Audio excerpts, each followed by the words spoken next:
Hello, all guys, gals, and non-binary pals. Welcome to the newest episode of the Noobs and Knockouts podcast, brought to you on YouTube, on Spotify, on Amazon Music, and Apple Podcasts. I'm Austin. I'm a knockout. Watched a lot of wrestling. I'm Jeff Farmer. I'm David. I'm definitely a noob. I definitely haven't watched nearly as much wrestling. Please don't look too closely at my face. I swear to God, I'm the same person. Ah, We were seeing double last episode. Two we're, stinks. we're seeing double, 4 stings. Yeah, that's right. Yeah. Last time we were here, we watched the September 9th, 1996 episode of Nitro, the go-home show to Fall Brawl 96. Let's just go down the line here of what happened. They opened the show with Super Callow versus Pat Tanaka, but who gives a shit about any of that? Because the NWO Teamsters have flyers. Oh my God. Oh my God. They have what? They have what? Unprecedented. 5 stars, 10 stars. Give them all the stars. Yeah. Super Callow, though, has a pretty dope mask. He has a fucking ball. He has like a beanie cap type sewn into it. Yeah, the complex. I really appreciate that it adds some texture. Yeah. As we said last time, he should have joined the Public Enemy. They should have added Super Callow to the Public Enemy. I feel like there were so many missed opportunities on Super Callow, like Public Enemy, or fucking if no, not Dungeon of Doom. Who am I thinking of? LWO at some point. I feel like with the backwards cap, he could be the fucking mascot of LWO when that starts up. But I somehow get the feeling he's probably nowhere to be found by the time LWO rolls around. I'm very curious to know who is in the Latino World Order. I mean, I know it was Eddie and Ray, but that's about it. I don't want the old ones. Fuck off. I don't want the current team. Yeah, Fuck right. them. I don't even acknowledge them. Yeah. Fuck you. So looking at it, it really feels like they had everybody in this damn group except Super Callow. What the fuck? The original LWO had the LWO never had anybody leave except Eddie at the near the end. Damn. But otherwise they just added people. And here's the people they had in the original LWO.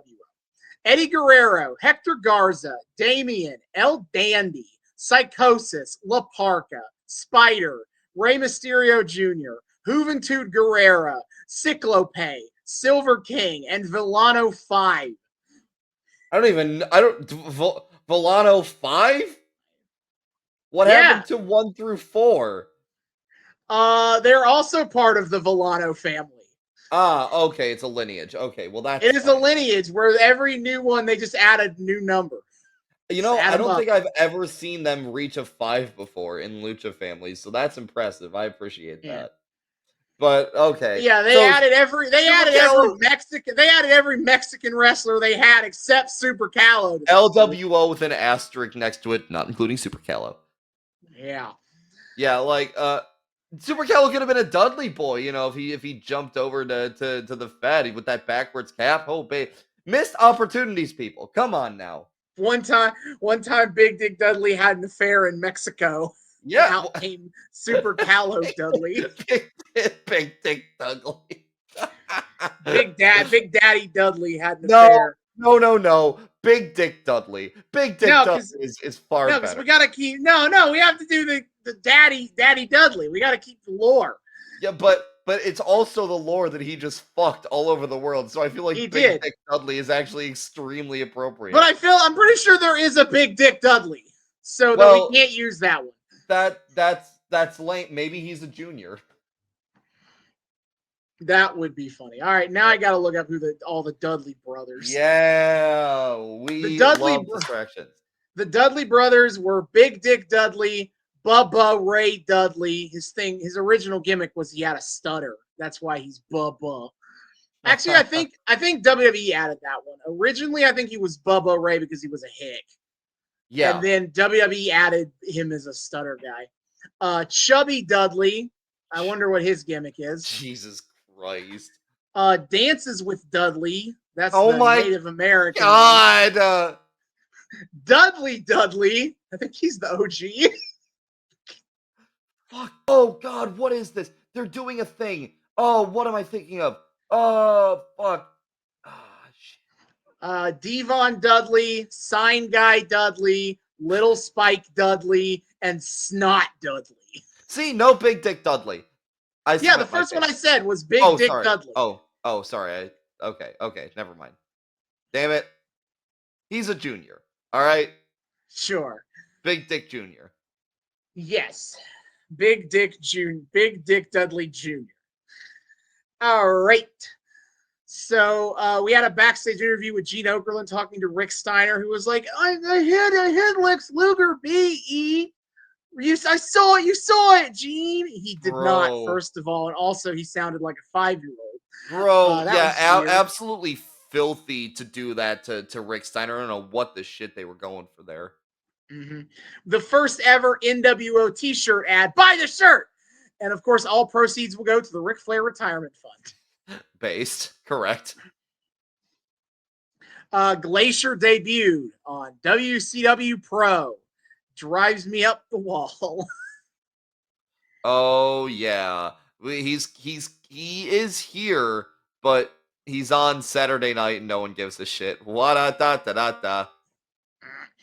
Then our second match of the show was the amazing French Canadians, aka the Quebecers, versus the Nasty Boys. They are nasty. They don't give a shit about this whole faction war thing because they're nasty. AKA the Hogan couldn't get him a spot. Yeah. Details. Yes, the match happens, but also who cares? Yeah. The NWO Flyer Boys have gotten to ringside, and Larry Zbyszko goes and reads one. Oh yeah, he and it does. Says you haven't seen bad, but it's coming. Cool. It's sure. Thank you. Then we get a Scott Norton versus Sergeant Craig Pittman in a hold for hold match. That's a submission match that Tony Schiavone has forgotten the word. It's not called a submission match for some reason.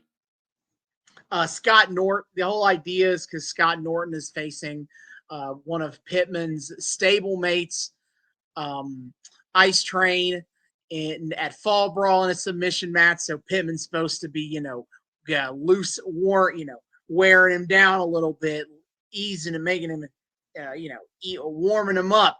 Yeah. But Scott Norton beats him in a couple minutes. He puts Pittman in a armbar, and Ice Train, originally Teddy Long, is like, don't give up. And Ice Train comes down and is like, hey, no, man, that he could be seriously injured. He should give up. And he throws the white towel for Pittman. So babyface turn for an Ice Train, maybe? Yeah, I mean, it seems like he falls on that side of the morality by default right now. So, yeah, I guess. Good way to cement it, supposedly. Although, doesn't Pittman get mad about this? Like, don't they have a, little fucking, I'm sure they... I don't think they did on this show, but they probably will next week on Nitro, assuming they remember this plot line. Yeah, okay. Well, big fucking caveat there. That's true. Mean Gene is interviewing Flair, Anderson, and Luger, but Sting is missing. And Flair and Arn are like, hey, yo, what the fuck is this? Mongo and Benoit accuse Sting of being a turncoat already.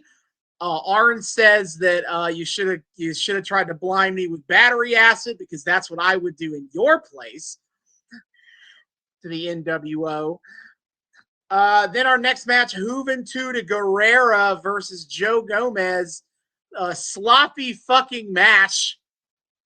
Yeah. The true highlight was Juventud Guerrera trying to do a springboard Hurricane Rana to Joe Gomez, also on the apron. From the apron. And the move is, and they are so out of sync that Juventud Guerrera does the entire Hurricane Rana.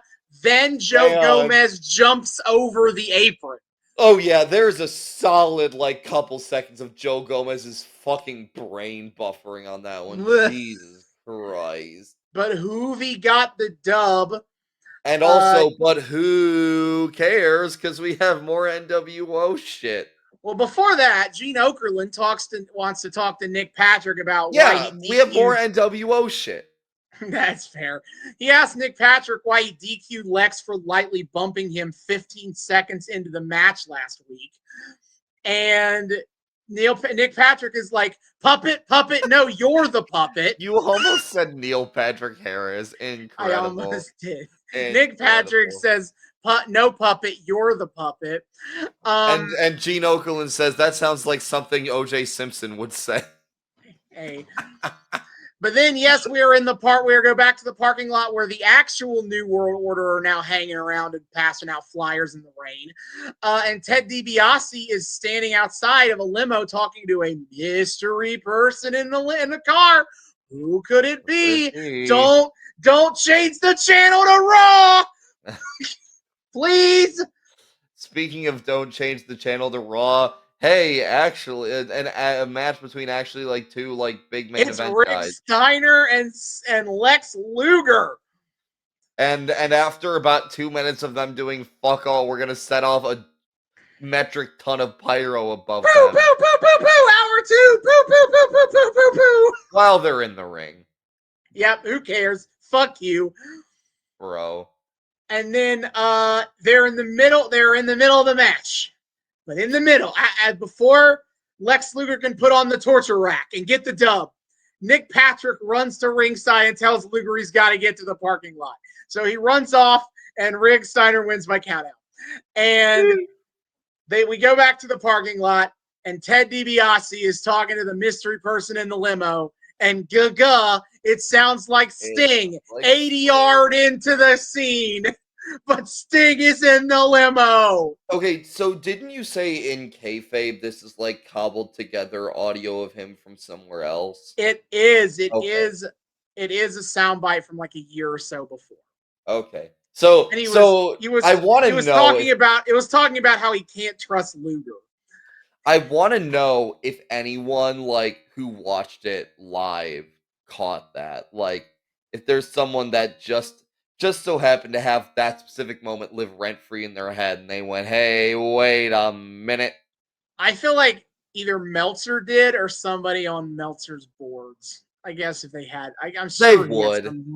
They would, yeah. I'm sure there was some wrestling board of '96. I'm sure if it was anyone, it'd be someone there. It'd be like, hey, hey, now hold on a minute. That's fair. Where do you find the smarkiest of all smarks, the Meltzer board? Yeah, that's a simple question.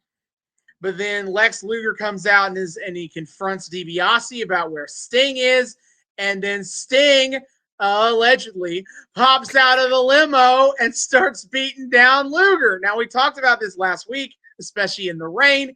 Jeff Farmer does a decent job of looking like Sting. Yeah. In this shot. Like, I do want to give him props for that. We know that that's not the real Sting, but he does a good job of making from what I gather, maybe it's not Sting. Like, from what I gather, like, maybe he's actually a halfway decent wrestler. Like, he was on the, and I know this is partially kayfabe, but he was on the PWI list in 1999.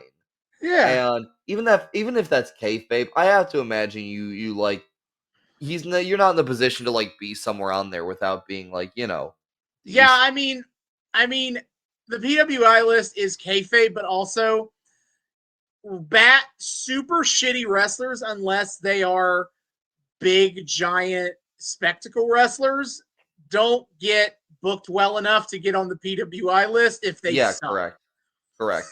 Like, also, you're not going to get pushed that way. Also, I've learned that Jeff Farmer,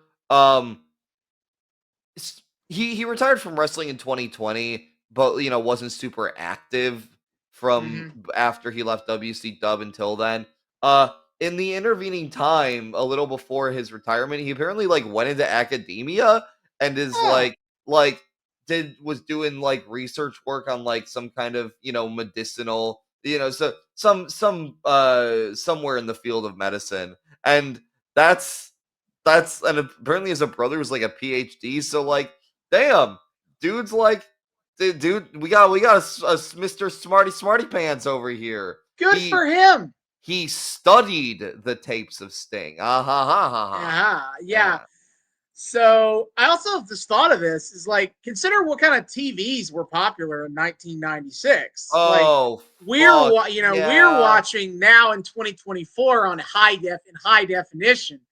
In 96, CRTVs were all the rage, baby. Yup. So it's like the video quality is even worse than it is now. Oh yeah, so you have that even 90s even easier to hide the fact that this is not actually Sting. And like darker too. Like Yeah. it just so 100%. Like we are. That's actually really good. That's a good point actually. That you cannot get away with something like that nearly as easy. That would be much harder to do today. Yeah. To get away with that kind of But yeah, I like that. And credit too, they do a better job at hiding it than fucking WWF did with the Underfaker wherever. Yeah, because they don't they don't put shoot the directly in his fucking right face. In his face, so you know, oh, that's not him. That's not Mark Calloway. Yeah. Not the Undertaker. Jesus Christ. So well done, Spot. I always think like duplicate wrestlers are kind of goofy, but well done, Spot. Mm-hmm. But the NWO all beat down Luger. Even the fucking chauffeur is getting in on it. I'm still not over that. Who the fuck was that chauffeur? A dude for Lex Luger to chuck across the parking lot when he made his comeback. The NWO run off as Lex starts to get back up. This is all just a recap from last week. They replay the thing with the NWO limo. They had, as after the break, the WCW guys have, the WCW locker room is kind of cleared out. Has got to the parking lot. They're spray painting the limos and they're looking around for where the NWO is run off to. Then we get Rey Mysterio and Billy Kidman, a match with no bullshit, no interference. It's just a straightforward match. That's fair. It's a minute and a half. Yes, that's also true. Oof. Ray wins, of course. Yeah, wow, no kidding. Then we get the Public Enemy versus the Faces of Fear, and nearly immediately we turn into a split screen where they are interviewing the Horsemen again, now to talk about Sting's definite betrayal. Who cares about wrestling anymore? It's fine. Now they do the Barbarian did like some top rope brainbuster or some shit, but who cares? Yeah, Nobody was watching that. Fuck you.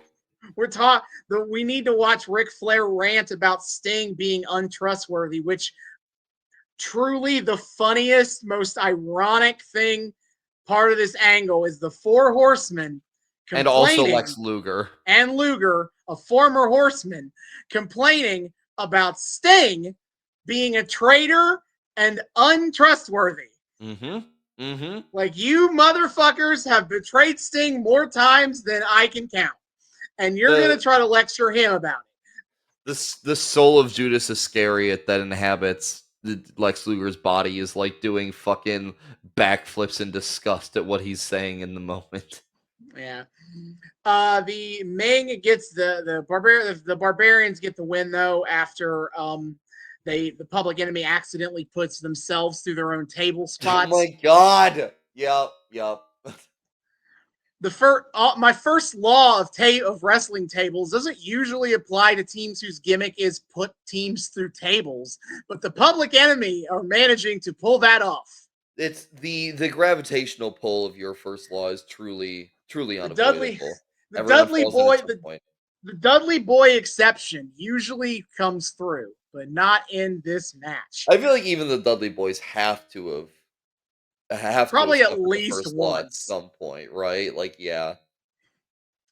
Then the Dungeon of Doom cut a promo. Great, that's great. Also, we learned there were new members. Max Muscle, a dude who is maximally muscle, So subtle name, yes. and Conan has joined the Dungeon of Doom. That's a We choice. we are building a raw. We are building a team here.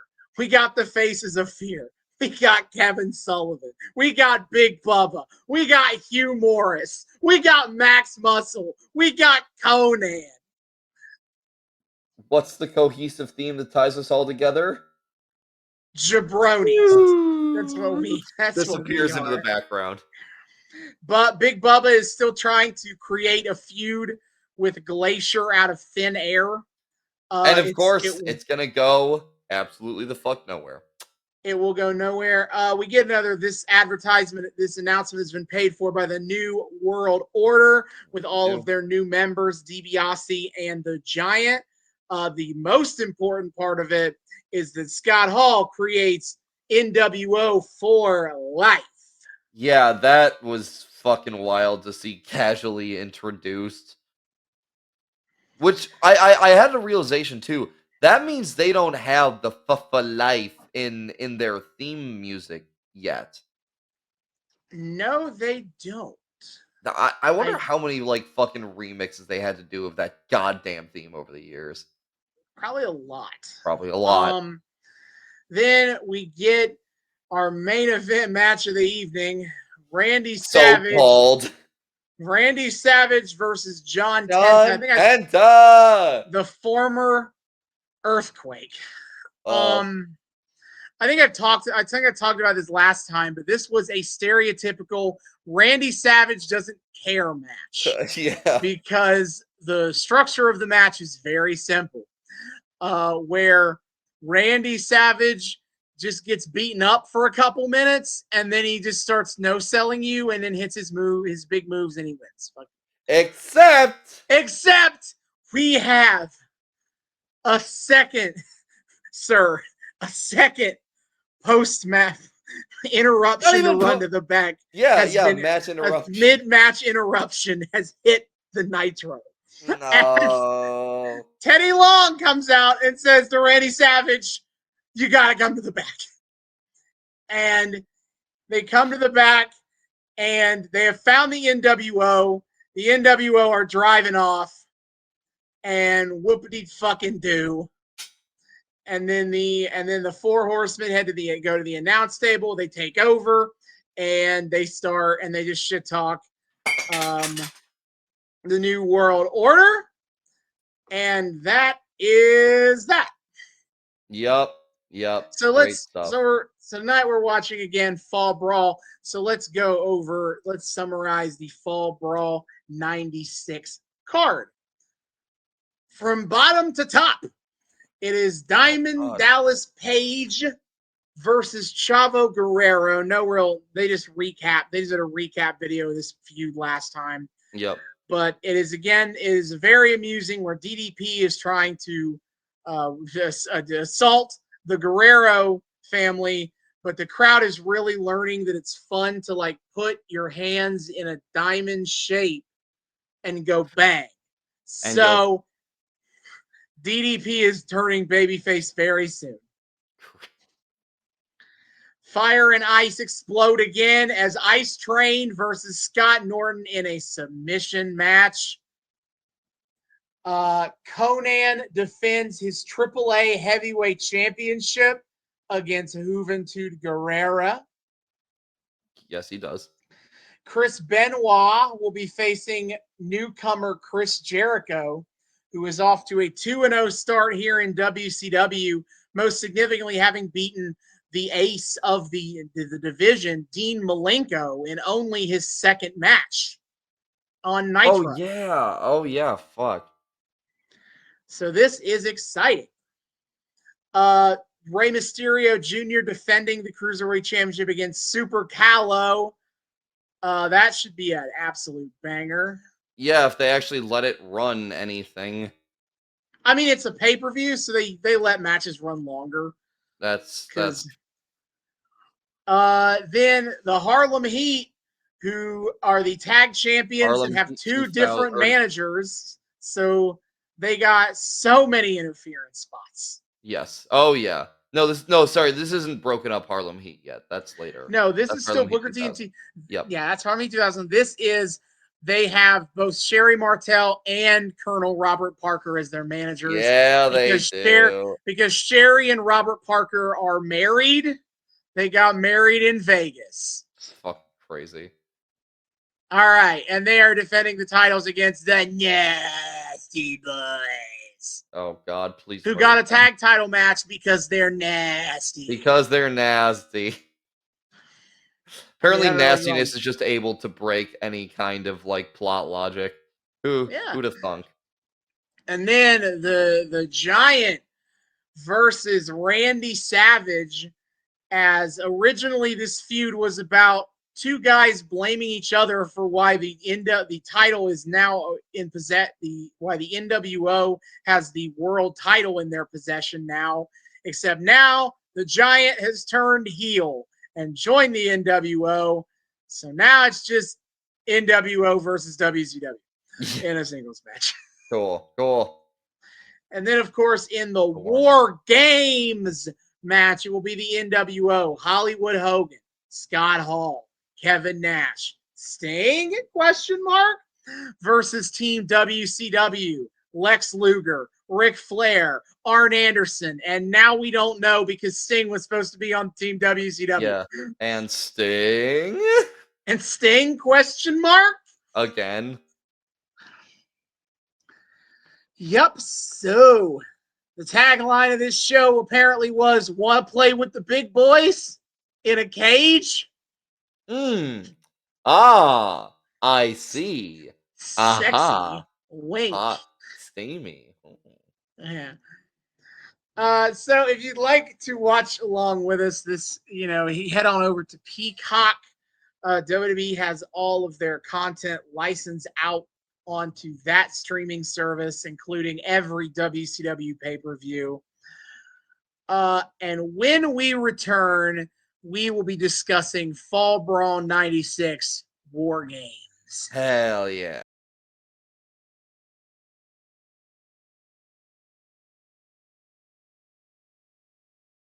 And we are back. We have finished Fall Brawl 1996.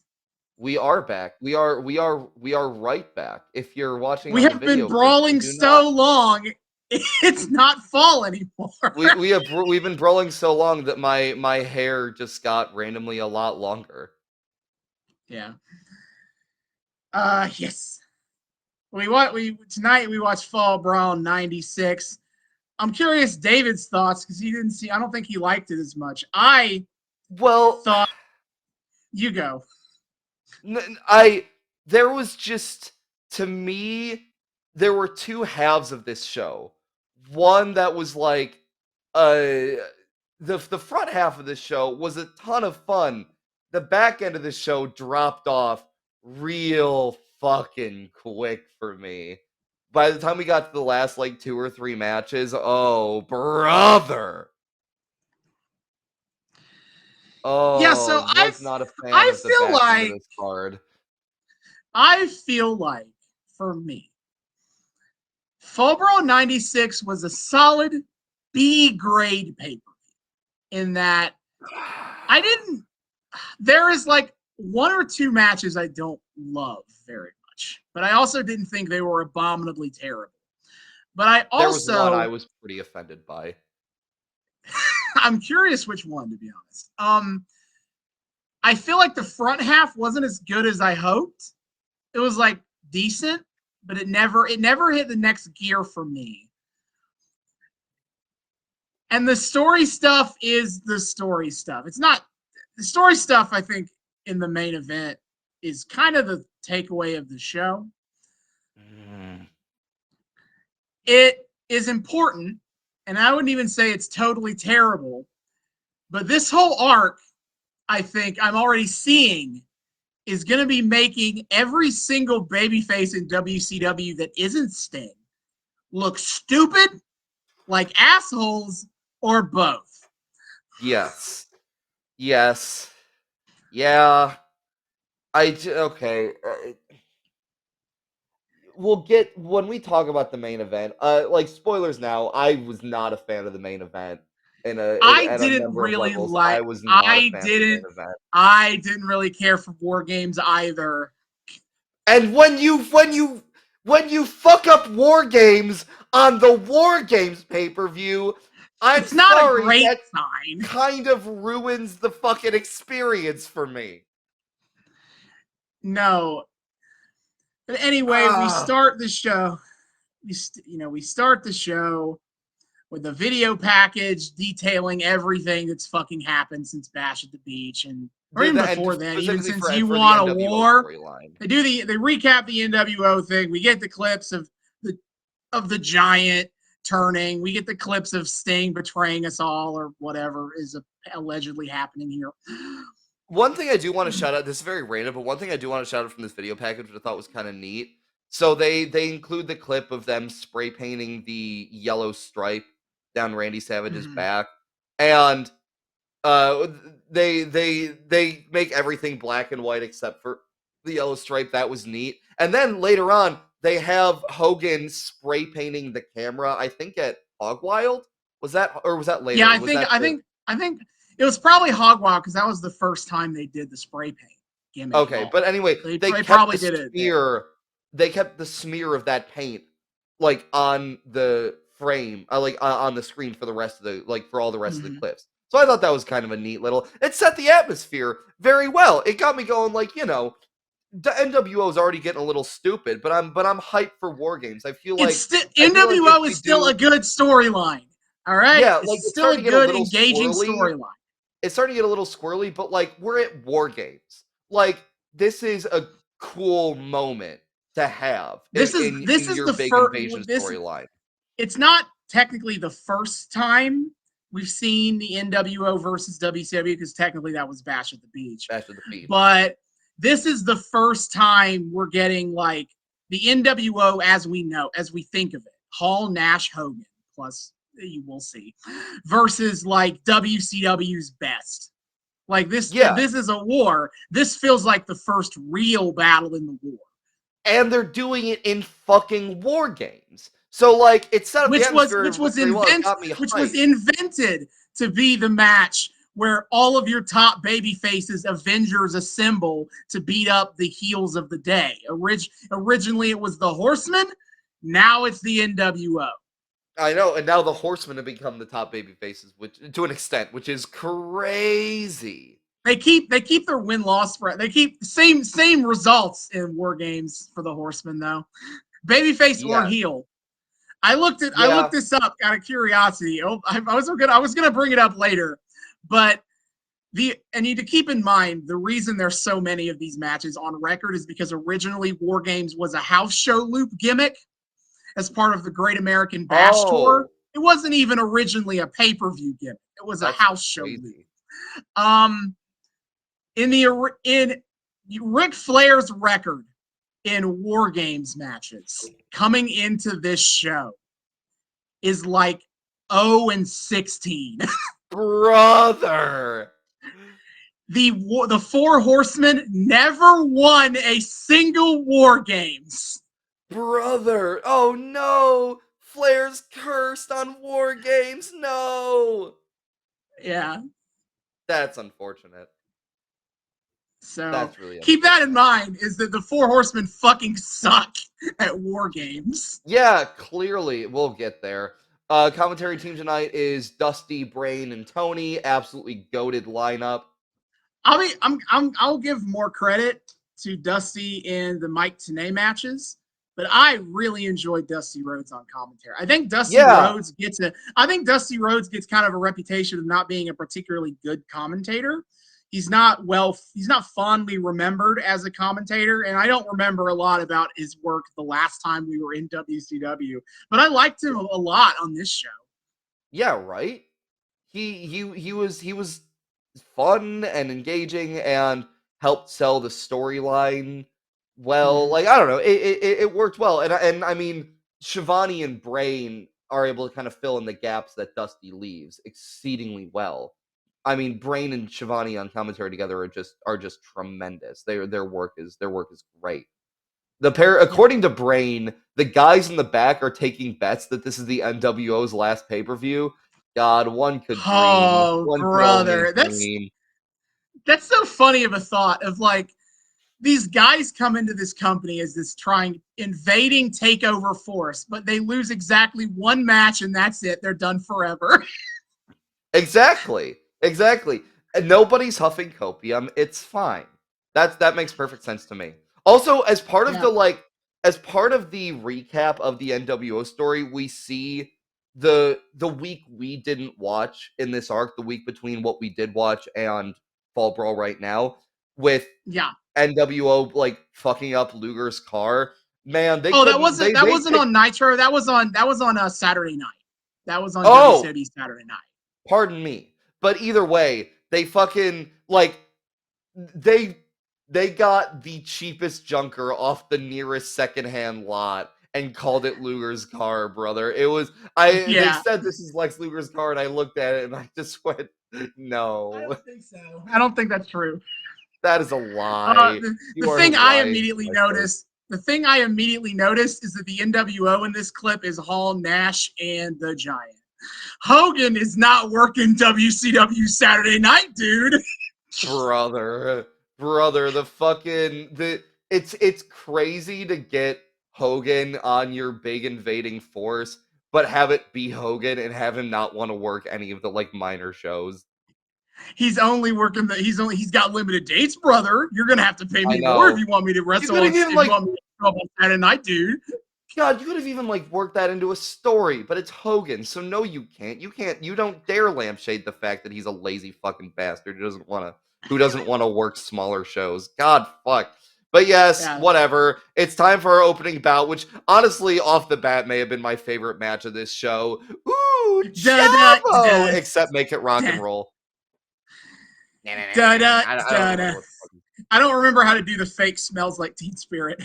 Yes. Da da da da da da da da da. Yeah, Because it correct. is Diamond Dallas Page versus Chavo Guerrero Jr. Yes. This was a tremendous goddamn match. This was I easily my most match notes of the night. It like I did bigly degraded as we I went on. love DDP's vibe in this era of time. Like shit ass heel Oh yeah. DDP.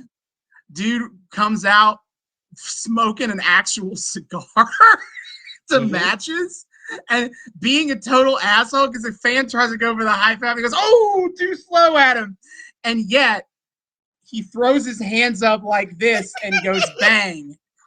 And so the crowd is really starting to love this guy, even Yeah, though he's that's the kind of a problem. bastard. You have an enjoyable hand gimmick, and all of a sudden, like you're the top baby face. Whoops. You can do no Yep. wrong. You It can go really, fucking murder a guy and then go bang and everyone will be like, "Yeah!"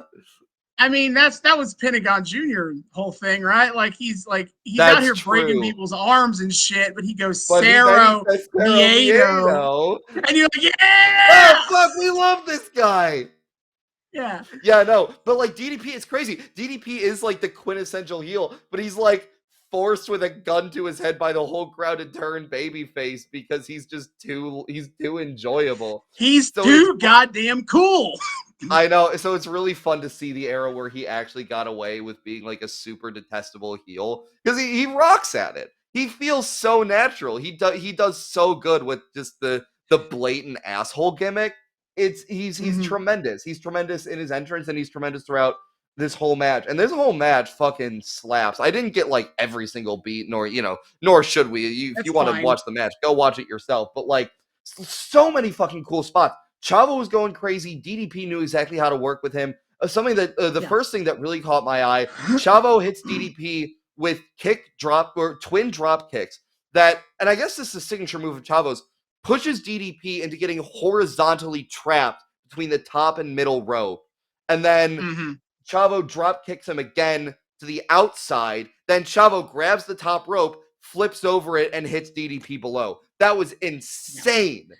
And It that's was so apparently cool. just a thing Chavo does in this era.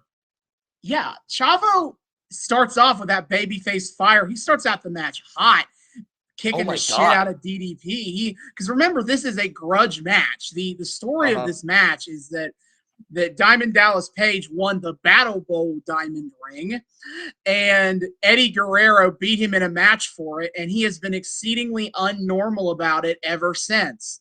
And Yep. so Chavo is getting revenge for Eddie.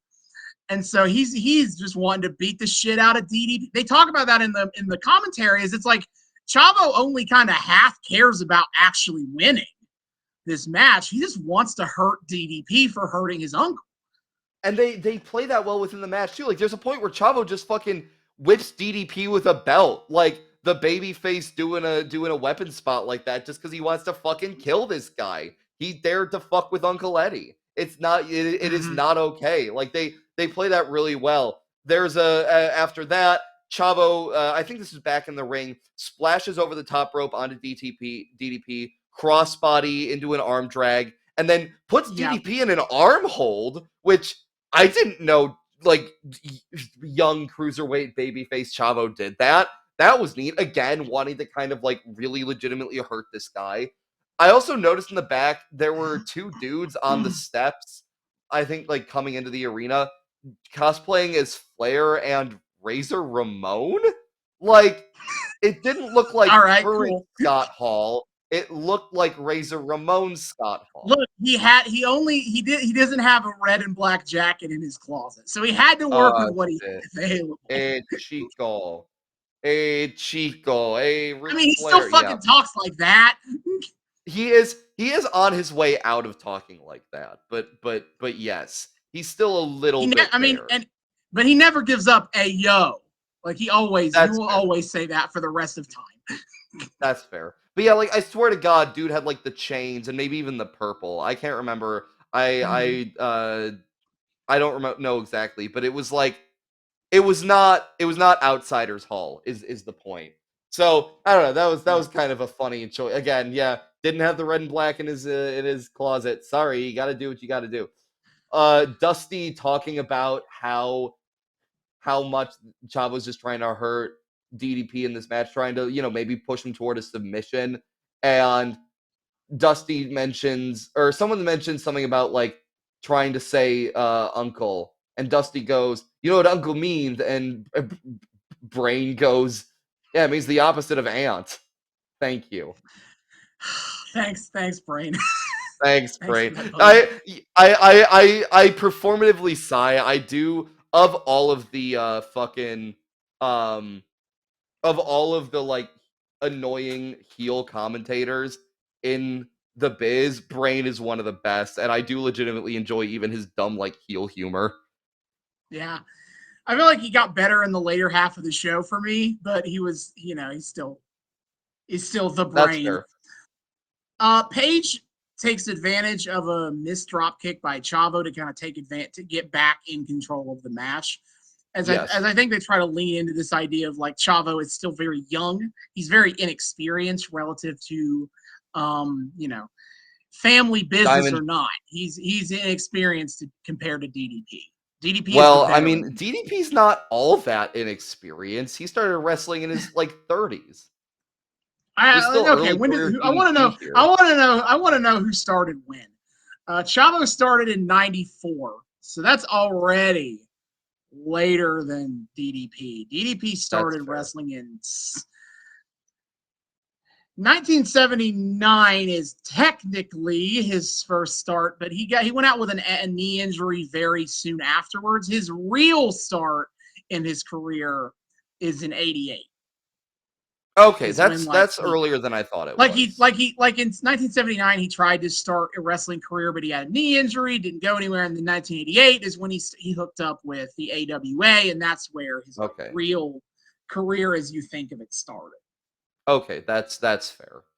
So he has a few years on Chavo. Okay, no, that's fair enough. He does have that experience. Fair enough. Just the whole like DDP started wrestling in earnest in his mid-30s thing is like crazy to me. So it is crazy as hell. Yeah. But yeah, so at this point, what I guess 9 years into his like real legitimate career. Okay, fair enough. Yeah. Also, commentary. Speaking of commentary, they make it sound like they refer to DDP as a former street person. Is that like Boogie Woogie Man street person? No, was homeless, because I don't know if you Oh, really. So the original game. oh, So part of the DDP character storylines in WCW is that he won $13 million in a jackpot, and then he also lost all of that money, I believe, in the oh. divorce his is that they did something. They did some gimmick where he What was the a fuck? millionaire, and that's what started him as a dirtbag heel. He was rich, and then he lost all of that money and still was a heel, but he was just also broke. So, What the fuck? So wait, so then how did he get all of his like glam and bling back? I don't remember. I just know that that's the gimmick, is that he was rich and then he was broke but still a heel. Like, the only thing we hate more than billionaires in this country is fucking homeless His people. he was fucking homeless. So when they're talking about him being a street person, that is Okay, I wasn't what they're sure. talking about. In talking about DDP getting back in control of the match, Chavo goes a second time. He tries to double dip into that through the ropes drop kick thing, but DDP feints downward. Chavo goes spilling over to the outside. DDP is like almost certainly is totally certainly in control at this point. DDP at one point he gets Chavo back in the rope. He dives from the top to Chavo. Dusty claims that he has never seen someone that big go off the top ropes like that. Now that Dusty, can't be true, Dusty. Dusty, you have gone off the top ropes like that. What the fuck are you talking about? That's true, I guess. I guess he is in many ways bigger than DDP. Yes. Like, what does he mean that big? Maybe like, he meant DDP's tall, but maybe? yeah, I mean, There's no way. that is funny though. Dusty sometimes does just be saying shit. Although Brain also does be saying shit, because Dusty says that DDP has the heart of a lion, which of course this one hit home for me. Brain counters it doesn't matter if he has the heart of the Detroit Lions. Which I went to see. I looked it up. I got you. How good I were said, the all right, Lions in '96? let's look to see if the Lions were actually good in like 95, 96. No, no. So 95 season, they were 10-6, second place in NFC Central, lost the wild card playoff. 96, 5-11. Maybe for the best if DDP doesn't have the heart of the Detroit Lions right now. Also, the subtitles, this is Detroit Eraser. The subtitles said indistinct Lions. Like they couldn't make out the word Detroit. It's what? They clearly said Detroit. You fucking haters. There's not very many things that sound like Detroit. Yeah, and also, what other thing could they be referencing? What other kind of Lions would they be referencing if it were bad that DDP had the heart of? Like, come on, guys. Jesus Christ, they do not care about these subtitles at Peacock. No, they did not. Oh, man. Apparently, also, Brain says he's trying to encourage some people in the back room to buck up and fight for him. Like, I think Tony was trying to be like, oh, you going to go out there and fight? Brain's like, no, I'm trying to get people to, like, go out there in my stead and fight. At this point, and apparently, because I don't know if this is story. This was storyline. I think that Brain is like perma retired as a manager. So they're like, "Are you trying to like get back in the manager? You trying to be a manager again, Brain?" And he's like, "No, not me. No, never." But he is trying to get people to go out there and fight for him. He's trying to rally the troops. Yeah, and the troops all told him to shut the fuck up, apparently, which is beautiful. Which is fair.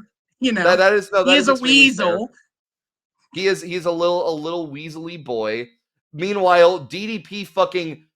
So this was crazy. DDP like flips Chavo over his shoulder and like flops him down on his fucking stomach. Like I think Chavo might be behind him, and he just like kind of takes him over, flip like boom down in his stomach. Brain says this is like putting a sheet on a bed. Yeah, I don't think I've ever What ever bed? made a bed What like bed? that. How are you making beds, Brain? Also, what kind of like what do you sleep under a sheet of lead if you're able to like slam anything down with that much force? What the fuck is your bed, Brain? Yeah, so that was goofy. Whatever. Also, according to Brain, God, I just have so many Brain commentary notes in a row. According to Brain, the whole Guerrero family is quitters. His proof being that Eddie's dad once got I remember this. This yeah, is his proof being funny. that Eddie's dad once got laid off 14 times in 1 week. I feel like that's distinctly different from quitting, I Bobby. also feel like that's probably not true.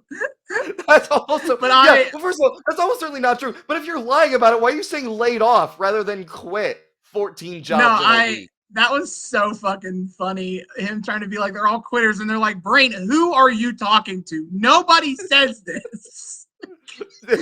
Yeah, first of all, this isn't true. But also, like, again, laid off and quit. These are not Brain. Lie better. You can do this. I believe in you. Brain is like fully like to me like Nigel McGuinness on AEW commentary in 2024 is like the new age Bobby the Brain. Just like such a flagrant hater that you just like say shit, but it's like actually like amusing and not, I don't know, Yeah, annoying.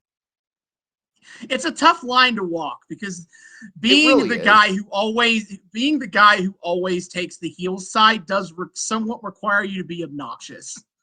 Yes.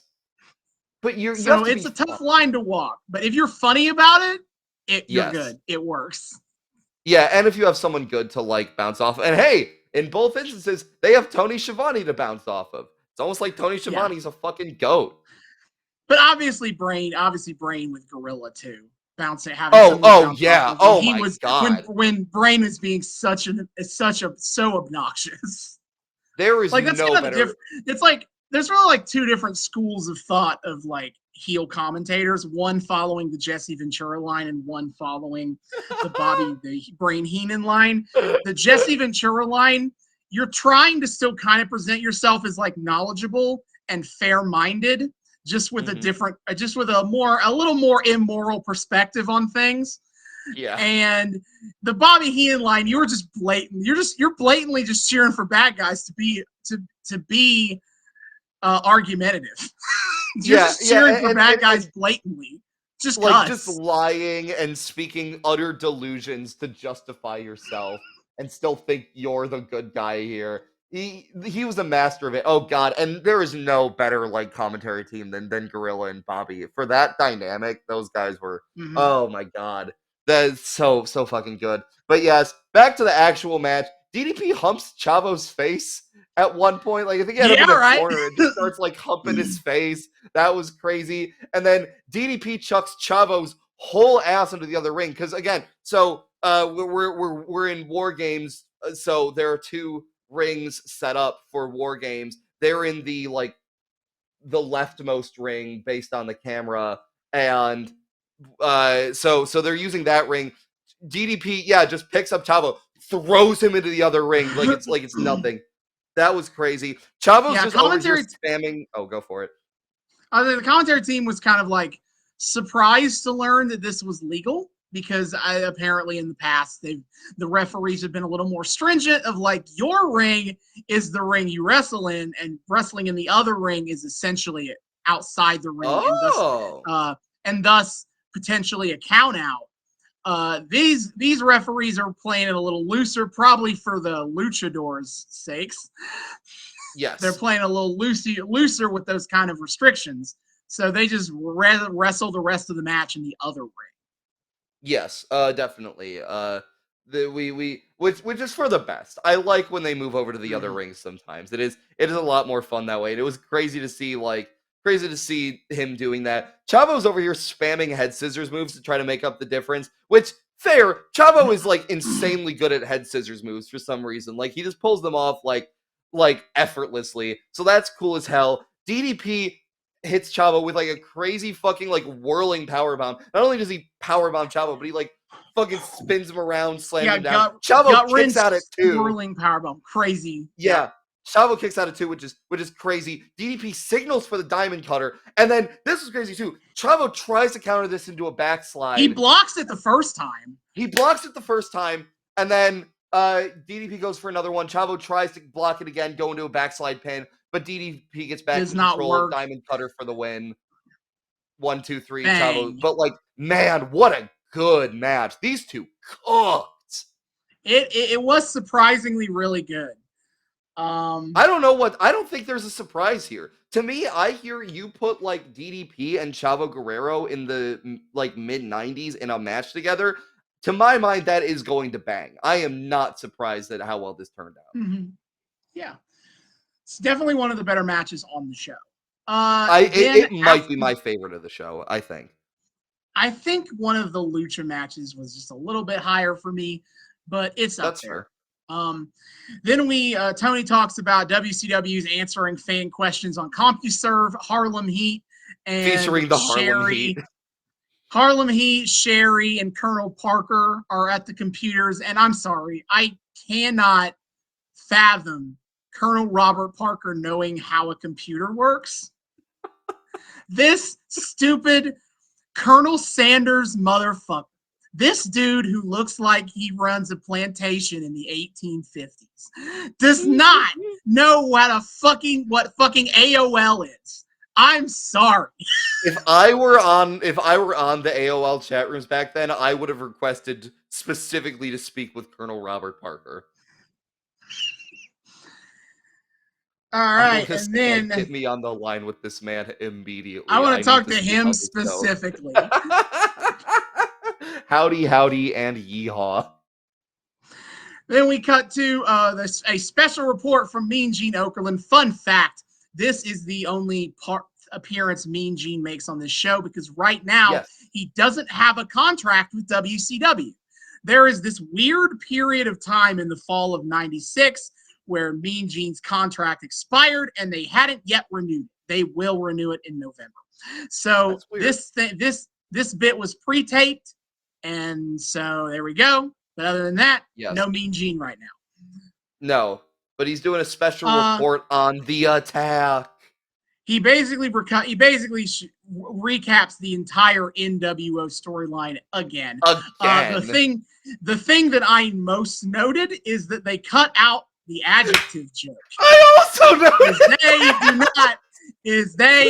they show Nash's debut and they show this is where the big boys play, They cut. Look at the adjective play, and they cut to, hey buddy, the measuring stick has changed around here, buddy. You're looking at it. Outstanding. Yeah, that was incredible. Damn, was that already getting memed on like back in the day? It must have already been a giant joke. It must have been for WCW to be like, well, we gotta cut this out. We gotta cut this line out of here. What should have been like this crazy line? Look at the adjective. Play. We ain't here to play. I know, it's iconic, but they couldn't in all seriousness run with it. It's so funny. Also, it always does my heart a little bit of good. As repetitive as this is, always does my heart a little bit of good to watch Bischoff getting powerbombed through the stage. That was nice. Yeah. Mean Gene also does I think the big thing that Mean Gene adds to this recap that we didn't get at the beginning of the show is he makes sure to emphasize the Nick Patrick stuff. Well, yeah, because he's been feuding with Nick Patrick. That's true. I'm waiting for Mean Gene versus Nick Patrick. I still love that goofy ass Hog Wild match of Nick Patrick pretending to fall over and accidentally elbow fucking forearm Lex Luger's knee. I know. He's got to work so hard to make it happen. Bless his little heart. To make it look like it was an accident. I'm also still not over the promo between him and Mean Gene from like the last WCW episode we did. Where this is the only time I've seen Mean Gene like fire up as a character. Nick Patrick is under Mean Gene's fucking skin. I need Nick Patrick versus Mean Gene in a Texas death match ASAP, dude. I definitely want. No, Nick Patrick being like, no, I'm not a puppet. In fact, if anything, you're the puppet. You did this. It's your fault. It's like, You. what? Like, wait, what? So dumb. I will say, You're a Go for it. biased referee. No, you. What? No. What? What? I have to give credit to Mean Gene. He was one of the greats for a reason. He had a legitimately really good line. This is his narration does add something. He had a legitimately great line. The attack that began in May by one man has now become a full-blown assault from all sides. Legitimately eloquent as shit. Mean Gene was one of the best in the biz. Long may his memory reign. But that doesn't matter. It's submission match time, baby. Ice Train versus Scott Norton. Choo choo. Of I course, because do nobody on. Oh, go for it.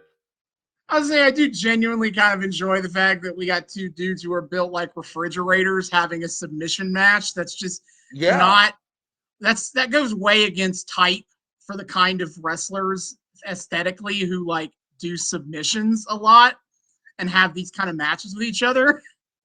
If there's one thing all wrestling fans can agree on in the year of our Lord 2025, it's that we all like some big meat men slapping meat. And it's really cool to see big meat men instead twisting meat. You know? Hey, It yeah, you sometimes you gotta work. you gotta do something a little bit tenderize the meat, if you will. Yeah, You got to do something a little bit different with the meat. You got to, prep it in a different way before you throw it on the smoker. But yeah, commentary absolutely. doesn't give a shit right now. They're still talking about No, NWO they stuff. don't. It's the Yeah, thing I they're hate talking the about. most about WCW commentary is how much Iron Mike keeps them fucking on topic when he's there. But I hate the degree to which WCW commentators talk about the NWO main event angle during mid-card matches because it just makes you not care about the matches in front of Especially you. for how the fucking main event turns out.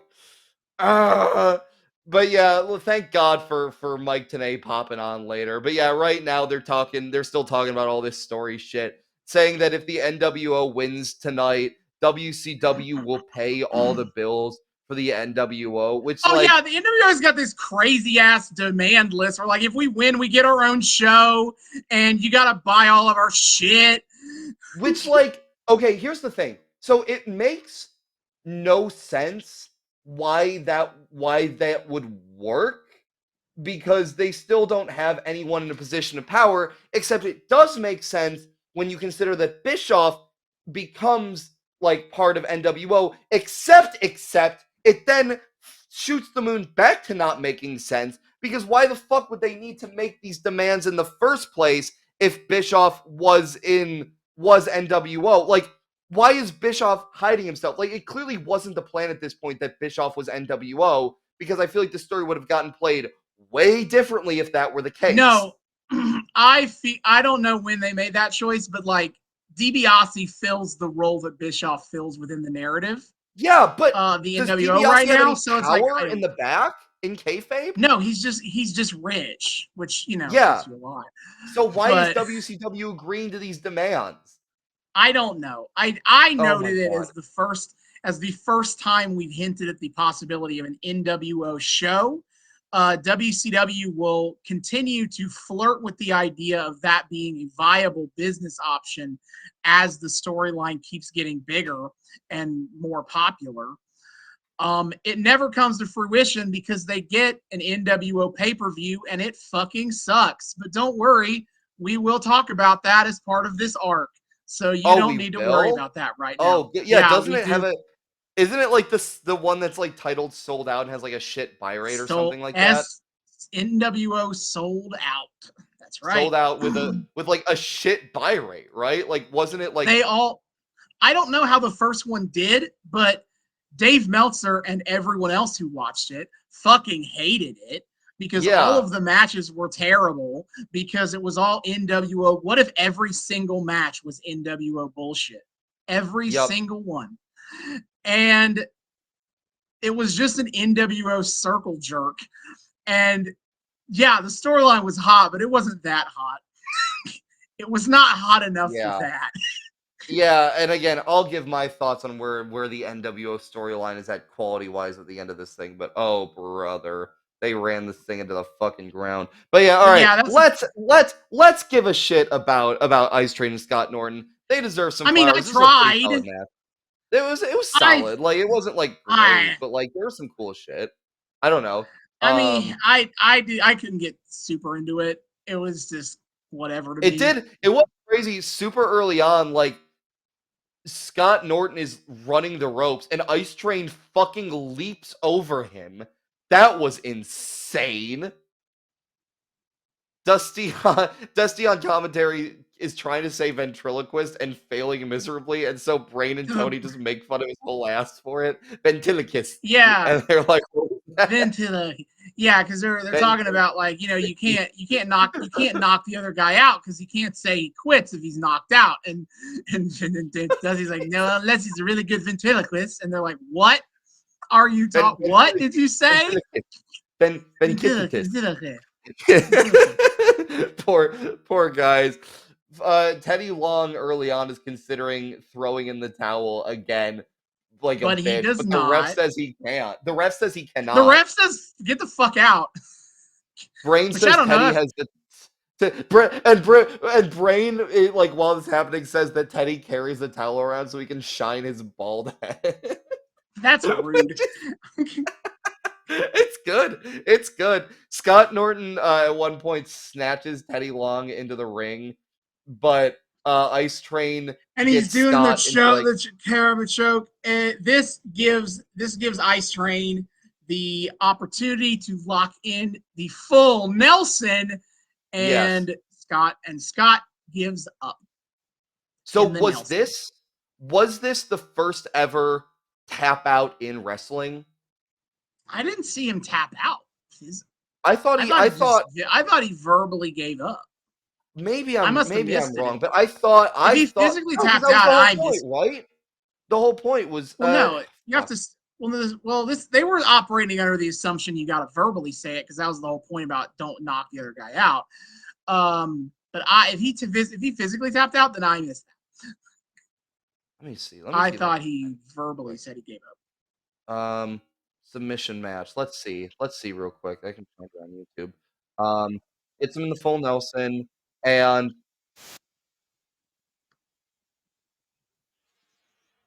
let's see. Let's see. Yeah, I he taps. up. All He right. gets down on the mat and he taps the mat. The ref has the mic up to him and he taps. All right. I missed that then. And I don't hear Scott Norton say anything. I just hear him like going like, and then he taps the mat. So would that have been like the first ever tap out in wrestling? It would have to be one of the first because that was still not the popular thing to do. Yeah, like again, Verbal submission was still the common technique of the day in '96. Yeah. So if he tapping out, he would have to be one of the first to do that. So that was crazy to see, especially after we talked about all of that. Fucking yeah, it wasn't the greatest match ever. I thought it was still fun though. We need to have more meat men submission matches because I still really liked it as a concept, and I still decently liked it in execution. I thought it was pretty solid. But now, oh thank God, Mexican Heavyweight Championship time. Juventud, Conan, and descending from his cloud of sparkles and light, Mike Tenay on commentary. Thank Yeah, Jesus. it is time for a match where only Mike Tenay knows any of the plot context. So let's get him in here. I know. Juventud, while during his entrance, trips over the ring steps. That was great. Do not like Conan in 2025, but I gotta admit, he's going fucking crazy here. Conan goes for a fist bump before the match starts. Hoovy, like a dumbass, accepts it, and Conan kicks him in the stomach for it. Also, quick question. This is for the Mexican Heavyweight Championship. Where's the belt? No, where's the belt? Why is it not Don't worry here? about that. What? Where? Don't worry. Who's? But where is it? Why don't they have it? Did they You know, lose it? I don't have a good answer for that. Like, two theories here is one, it has to stay in Mexico for some reason, or two, they lost it at the fucking airport. I could see either, really. I don't know. Oh my fucking god, this is hilarious. This belt is Conan is the only person to ever hold this belt as Well, he's not even he fucking holding vacates it. Well, he wins it in February '96. Is also named the AAA America's Heavyweight Championship. It's kind of the secondary title to the main world title. Okay. He won the belt in February, and then he wanted to exclusively work for WCW. So he vacated it in October '96. And did they just retire the belt? Yes, for some What reason. the fuck? Yeah, for some reason, a wrestler named Sangre Chicana won the belt in 2004. I don't know why they had him. They tried to bring this belt back. Big Conan tribute act guy. And the thing is, we don't know how long his reign was because he left AAA sometime in 2006, but the exact date is unknown. Thus, the length of his reign is some undetermined period. But guess what? They then, after he left AAA, they vacated the belt and retired it for real this time. Oh my god! What? Why can't they just let this belt exist? Why does this belt exist then if it's so disposable? I don't know. I couldn't tell you anything about AAA inner workings. Maybe they do not have a physical belt, and both times they're like, yeah, we'll get it made at some point, and then they don't get around to it, and then they're just really embarrassed, and so they just vacate it. That is super possible. That's super possible. Anyway, oh they make a big deal that Conan is now dressed in their words, cholo attire, which is Mexican slang for gang members. So yeah, he is now here's the thing, cool and hip. To your point though about Tenay's the only one who actually knows shit here. Brain tries to claim this thing. Oh, I was going to talk about that. I was going to mention that was Brain's worst moment of the night, where in trying to explain his new look and attitude, he is like, look, they Americanized him. And Tenay's like, well, I talked to Conan, and actually it's the opposite, you fucking idiot.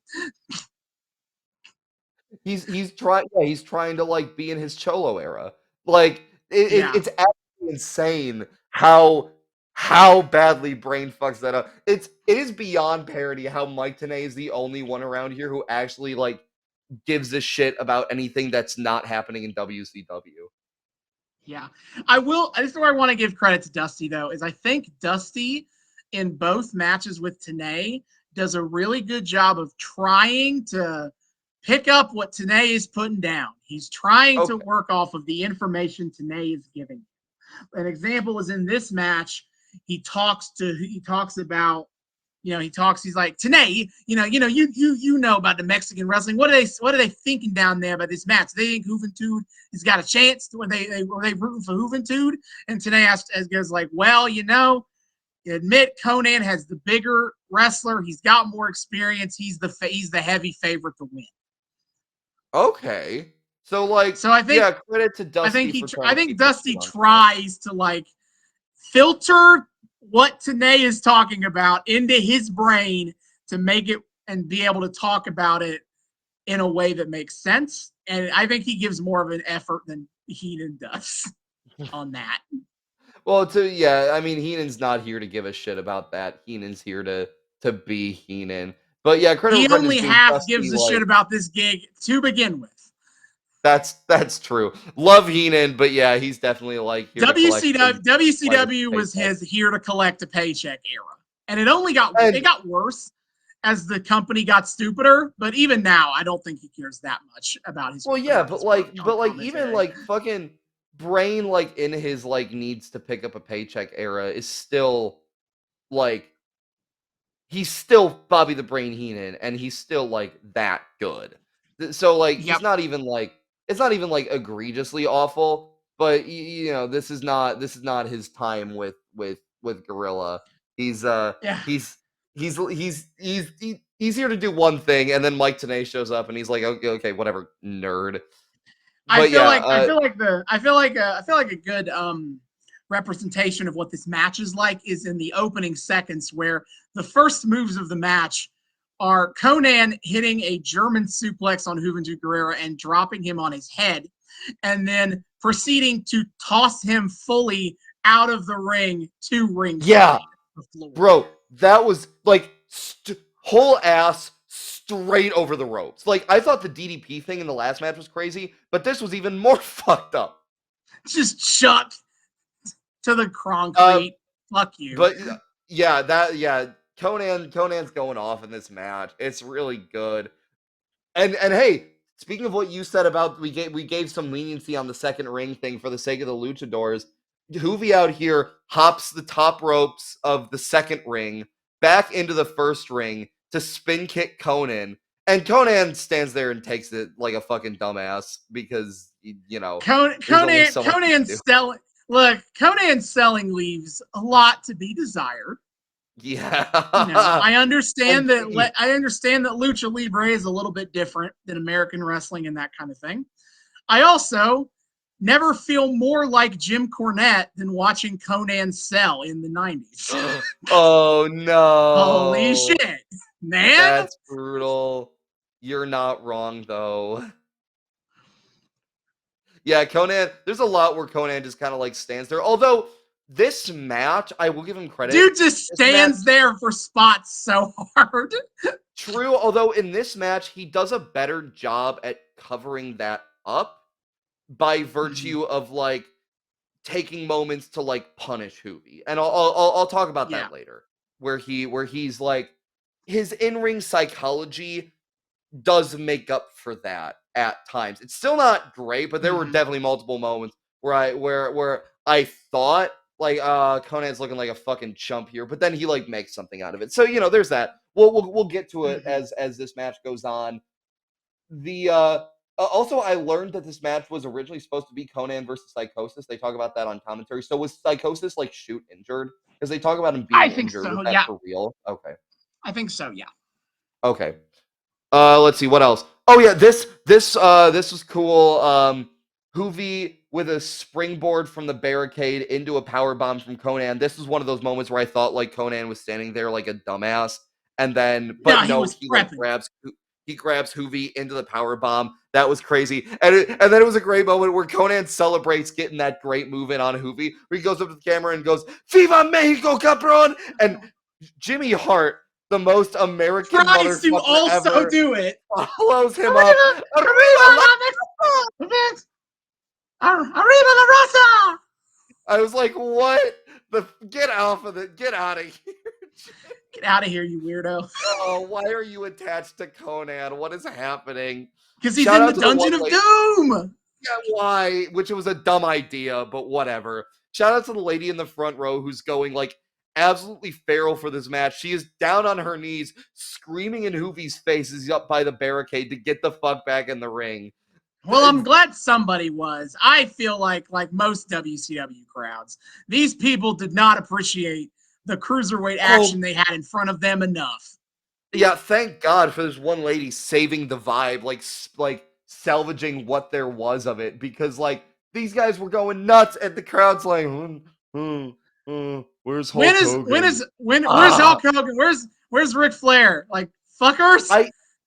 Because my frame of reference for like wrestling fans or modern wrestling fans who like if you so much as like bump their favorite action figures together incorrectly, they'll melt down and crash out like crazy. And I wonder like at the same time, if you put this shit in front of 99% of modern wrestling crowds, they would go crazy for this match. But that's they what would I'm saying. go hard for the high spots. What I'm saying is like I sit here and I wonder, how in the fuck did WCW win the ratings war with the NWO shit just getting like just on a downward slope of stupidity as soon as Hogwild's done, and while like having all this great match work that gets jack fucking shit because nobody in the company cares, and then I like watch the crowd's response and I'm like, oh yeah, they're just stupid enough to buy into this stuff. They don't care about because they're still into the NWO stuff. Yeah, they're not over here scrutinizing it like we are. They see Hulk Hogan being a heel and they're like, well, that's neat. And they just kind of roll with it. This guy, boo! Boo! Yeah, for a long, long time. Whatever. Yeah, so thank God for that one lady. Conan Irish whips Hoovy, somersaults. So, yeah, this is crazy. Irish whips Hoovy to into the ropes, somersaults, and then like lariats Hoovy's whole ass. That was crazy. And Hoovy, his rolling thing that he does. That's right. Yeah, like roll into a lariat, which is a crazy combo to do, but it's so good. It's like a buckshot lariat, except not from the apron. But it's the second. Yeah, but also like he's making more of a buckshot. He's not flipping though. He's like somersaulting. Like he's making more contact with the ground than Hangman does. Yeah, I guess it's true. Forward roll into it. Yeah, so you don't always see that. So I thought it was pretty sick. Now Juventud Guerrera is flipping and flying all over the place in this match, trying to knock down Conan. They are really selling the idea that Conan is noticeably bigger than Hoovy, and Hoovy is a little twink boy, so that does kind of work. Oh my God, is Hoovy ever a little twink boy? And he's only 20 years old here. He's a youngin'. He's only 20? So, yep. Jesus. I can double check that. He's only 22. He was 22 in this match. Either way, is he the youngest one on this card, or does Chavo beat him? Is Chavo 21? Chavo is 26 here. Oh shit! So Hoovy is the youngest guy on this card then. He's the same age as Ray. I don't know which. Wait, Ray might be younger than him. I thought Ray was old. Okay, all of my frames of reference for people's ages. Juventud is like 2 weeks older than Ray. It is very close. But it's November 23rd, 1974 versus December 11th, 1970. Okay, I clearly need to stop thinking that I know people's ages, because I do not. I have been thrown for like 5 different loops in a row here. This is embarrassing. Yeah. But still, Hoovy is very much one of the youngest wrestlers here. He is baby. And yeah, he's working his ass off to take Conan down here. I kept wanting to say Hogan. Jesus Christ. Hoovy comes flying over the top rope onto Conan, who's on the outside at one point, again, trying to just knock that shit. And apparently, in the course of this, we learned that Conan and Hoovy used to be tag champs together. So, like, oh, gaga, Conan turning heel fucked everything up.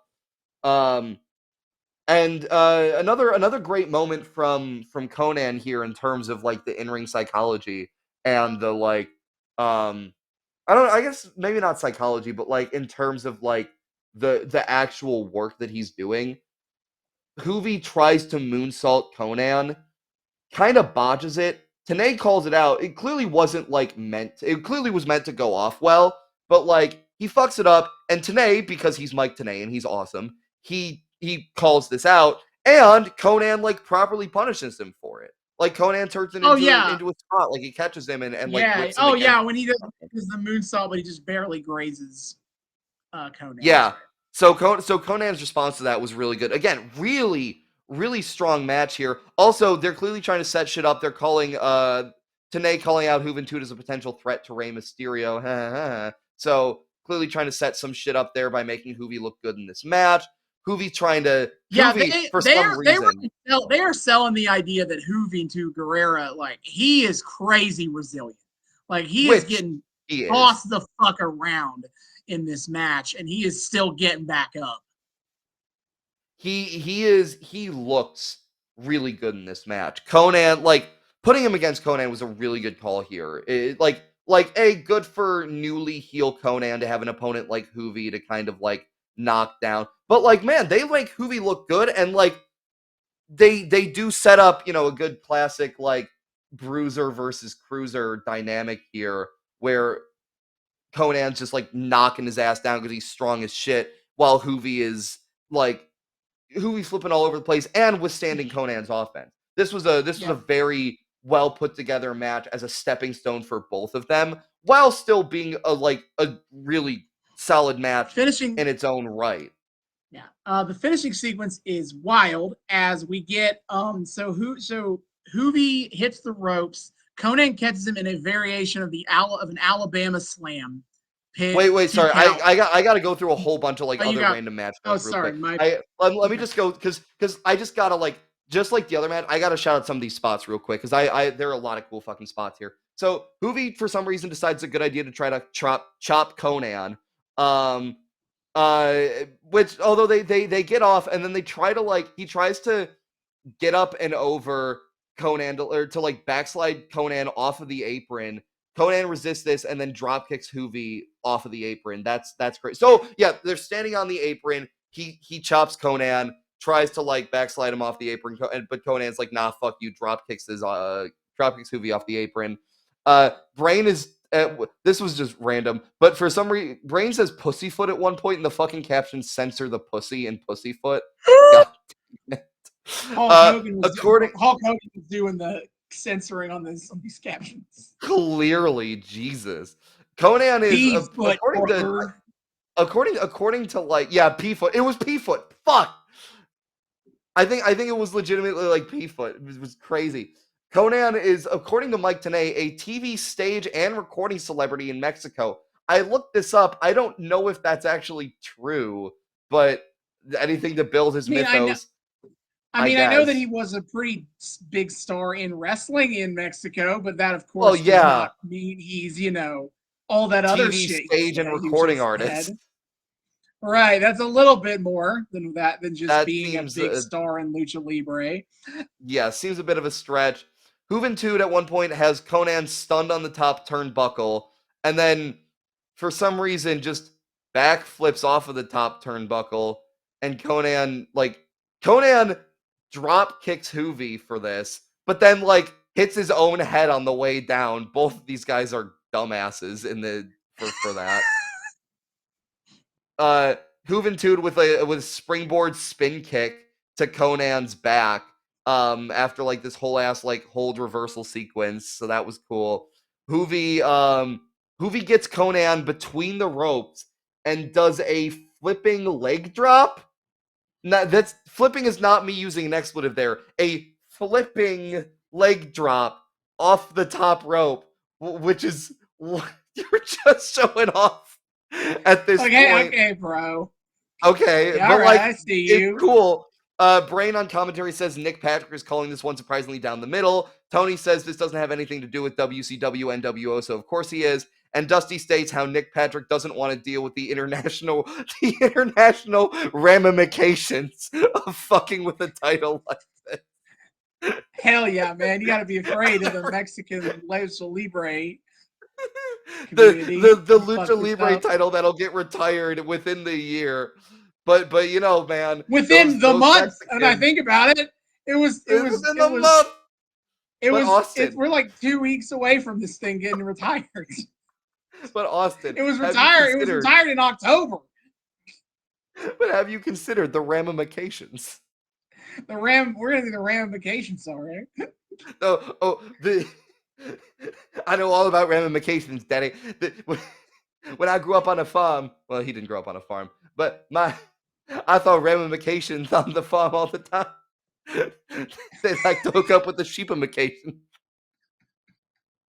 Why?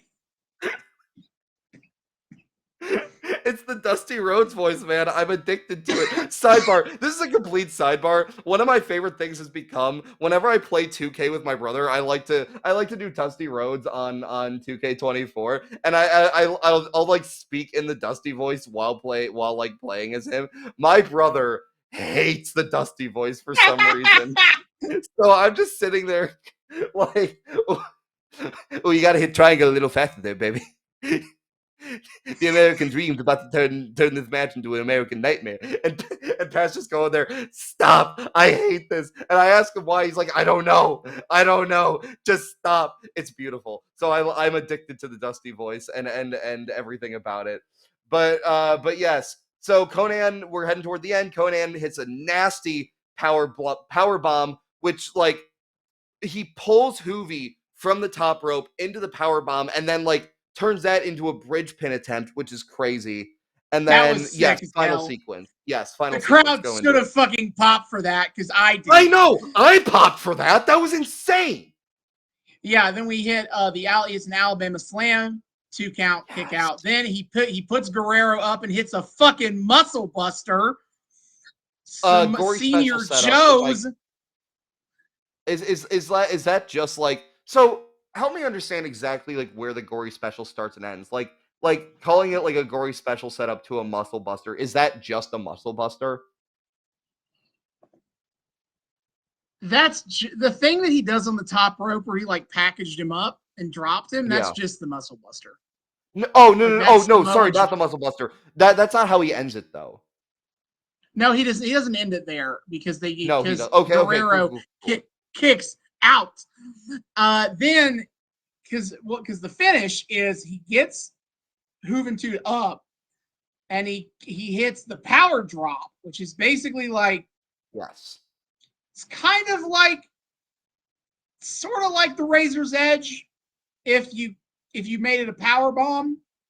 Yeah. If you like held on, if you did the Razor's Edge, but you held on to the arms instead of Instead of throwing just like somebody, throwing him, yeah, instead of just letting him drop. then it's that's the power drop, and Okay. that gets the W. Yes. Yeah, I gotta look up the fucking gory special, like exactly looks like. Oh, have I been just like mislabeling the gory special this whole time? Yes, I have. Probably because that move was not in the finish of this match at all. Okay, because what it is, I think of the gory special for some reason. I've always for some reason thought it was the Razor's Edge setup where you get them like over like this. No, that's the It's lock close. The gory special, you're locking their limbs to your back. Okay, yeah. All right. I have so many times I've said it very confidently on this podcast that have been flagrantly. Jesus, now I'm turning into Dusty Rhodes. Flagrantly wrong. I'm still the noob for a reason, folks. Sorry. Hey, But yeah, so that was it. Conan gets the win and is still the AAA American Heavyweight Champion for about 2 more weeks. Yeah. Woohoo! Arriba la raza! Viva la raza! A tremendous match. This was also really good. I think I still ultimately liked DDP versus Chavo a little more. It felt a little bit cleaner, but this was an extremely good match. And now we get the next match that we will not be doing a deep dive on. Yay, I don't need to take notes for this one. It's that time. It is Chris Jericho making his WCW pay-per-view debut against the Crippler, Chris Benoit. No. Yes, look, Chris versus Chris, and I don't have to give a shit about any of it. Hey man, look, it's a hard-hitting match, and it's a good fucking match. I'm gonna say the same thing I say every time we gotta watch a fucking Benoit match on this show. Yep. It's a really darn shame that he turned out to be a murderer because he was a really good wrestler, and now I can't engage with his really good matches in a good way. In it. There's just no I can't fun do it, man. But guess what? Jericho did a really good job. Benoit yes, he did. Benoit and Jericho was a good breakup of the lucha stuff that comes before and after Yeah. them by being a more hard hitting, more Japanese style match. Very a lot of strong style going on here. I still wouldn't. I don't know if I'd call it like full on strong style necessarily, but like Yeah. yeah, they definitely went more in that direction than they did with all the flippy shit that had come before. And Benoit hits a back superplex to pick up the win. Yes, it was And really that is funny on commentary. On commentary during the match, they're rightly praising the match, and Dusty calls out that he thinks he Dusty predicts that Jericho will become a big star in WCW, and let me tell you, well, baby, you were half the great, he the was great half right. Dustini, the great Dustini is never wrong about these things, baby. Well, I mean, Dusty was half correct. He was half Um, correct. Jericho did become a big top star, just Just not well, in WCW. not in WCW, and the way he did become a star in WCW was not remotely on purpose from WCW. Man, no.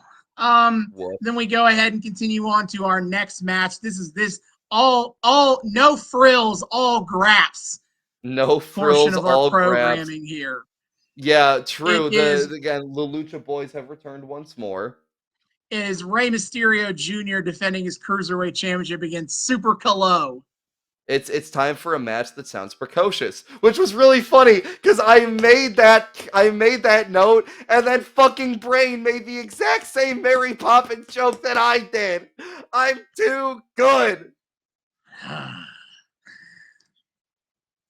Of note is that Rey Mysterio calling out Dean Malenko on his way to the ring. Yeah, it's so funny. Poor Super Callow is just here to be a stepping stone in Ray's forever feud with Dean Malenko. He's got more important things to worry about than you, bro.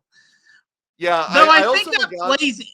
I feel like that plays into the early story of the match here, though, because Super Interesting. Calo starts the match absolutely kicking Ray's ass. He does. I forgot that he just wears all of his shit during the match, like the baseball cap, the sunglasses that are probably like sewn into his They mask. are The the cap and the mask are and the glasses and the cap are sewn into the mask. yes, That's how they but stay also on. like the jersey shirt, like the whole 9 yards. This motherfucker, just to get a gimmick over, has so many exploitable things on his fucking costume that he doesn't seem to ever get punished for, despite the fact that like he's got a shirt you can tug on, he's got glass you can fuck with, he's got a hat you can fuck with. Like, He's too cool brother, though. he's too. Yeah, I guess he's too cool. Also, speaking of that, he named himself for a Mexican rap group who That feels bestowed right. the honor of that name upon him in like an in-ring ceremony. Who is this guy? That sounds super correct. For that sounds completely fine to me. Who is this man? What is Super Callow? He is cool as shit. He is just that dude. Allegedly, some people are saying this. Anyway, this match is again early on very dominated by Super Calo. They It attribute it. is. Heenan kind of attributes it to Ray is working a hell of a schedule now as the cruiserweight champion. You got to be all over the world. You got to be wrestling everybody. You're not going to be at 100%. You're not going to be as he's attributing this to Rey Mysterio is worn down in a way Calo isn't. So Yeah, and I don't know how I feel about this match because like Dusty chooses to disagree with that assessment. He frames it as Calo just came in with a game plan and he's executing the game plan today. which For this match, he just is doing what he came to do. the fact that Heenan says that then makes me like I don't know worry that like he's supposed to be like wrong, I mean, even Mike. though I it's a mean, decent like. Mike agrees with Mike. Mike Tanay agrees with Heenan, or at least Oh, he okay. I missed. acknowledges Heenan. He at least acknowledges Heenan's point that Ray is working a crazy schedule as the Okay. cruiserweight Well, then champion. I missed that. I missed that part then. But like, so I don't know how I feel about this match. It gets off to a super slow start, and Super Kalo here feels like not a tremendous worker, but maybe that's just me expecting like luchador work rate shit where I shouldn't. I don't know. I liked it. I guess I was I was super intrigued by the story of Kalo getting off to such a hot start on the champ That's and Ray fair. having to work from behind. That's fair. There is like it feels like they're trying to wrestle two different matches. Ray's trying to wrestle a Ray match and Super Kalo is not, and they can't seem to like ever totally agree on which they should be doing. That's fair. I don't know. That it felt kind of clunky to me. It got better as the match went on, but early on, like it was really slow moving, and like there is something maybe to the idea that like Ray was not like part of the reason Kalo was off to a strong start was because Ray was trying to use his usual shit and that wasn't working. But then that doesn't ever really seem to like actually change during the match. It just becomes a little bit more of a Ray match. I don't know. Yeah, Ray eventually figures it out and starts doing Ray shit. Yeah, basically. I will say, because this is like pre 619 era, but there is a point where Correct. He like is winning. He is now winning. He is currently winning with the Hurricane Rana. he is, but like the seeds of his later moveset are there because like I've heard the story of kind of where he got the tiger feint from and how it developed over time. But like he does like Kalo's down on the floor, Ray goes at the ropes, and he does the actual like tiger feint where he spins around and ends up back Yeah. in the ring. So I was like, ah ha ha ha ha. There it is. It's the One little day Ray is gonna. One day Ray is gonna think, "What if I did that while the other guy was in the ropes?" I I I think someone like gave him the idea. I can't remember. I remember seeing a like Chris Van Vliet clip where Ray's talking about this, and I think he said someone said to him like, "Why don't you try like hitting me when you like do that?" And Ray's like, "Huh." I can't remember for sure though. I have Mhm. to go back and look at that. But yeah, uh while Kello is to my mind again looked kind of like rough around the edges, Ray to his credit is selling this shit like it's on clearance. Like Kello hits him like with like a decent lariat over the ropes onto the floor, and Ray like crumbles as he hits the floor and is like screaming in agony. What a fucking king. I love him. Uh, Kalo, like literally, I just have a note of like, who is this fucking jabroni? He like, okay, so after he takes Ray to the outside, he gets up on the top rope and tries to like, I don't know, like pencil dive feet first down onto Ray, but he kind of whiffs it and just like vaguely grazes Ray's head, and Ray again has to sell the Oh hell yeah, out he of it. kind of drop kicks him like in the front of the But it face. wasn't even a drop kick. Like, dude fucking like pencil dive formation, like arms at the side, feet straight down, just plunges. It was interesting. Although we did get like a cool like senton, I guess. Because after doing this, he gets back in the ring and then like flips over the top rope to like I guess like the closest thing to call it is like a senton onto Oh, uh when onto Ray does Ray. it, or no, when Well, no, was there's a Ray did later one too, but yeah, I think it rated one was a later. It's senton. super. Yeah, the let's see. Uh, yeah, and my next notes are all things we've talked about. Like I said, he's a lot more of a brutalist than I would have thought for a guy that looks like him. I wish they could have leaned more into this style mismatch here in the story of the match. And also poor Mike Tenay on commentary. Speaking of the audience that does not give a shit, Mike Tenay is like trying to explain Luchas de Apuestas to a crowd that cares so little that we know for a fact that next year around this time he's gonna have to do a whole ass documentary series about it just to explain to Hey. people how the fuck Luchas de Apuestas works.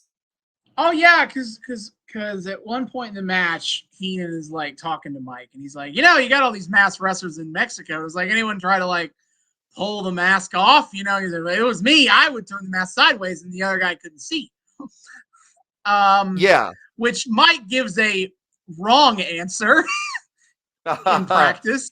He gives the textbook answer, which is no. Masks are sacred, and there's a whole match where the loser gets unmasked. Yeah. That's in practice not how the fuck that works. Because no, it's true. Not.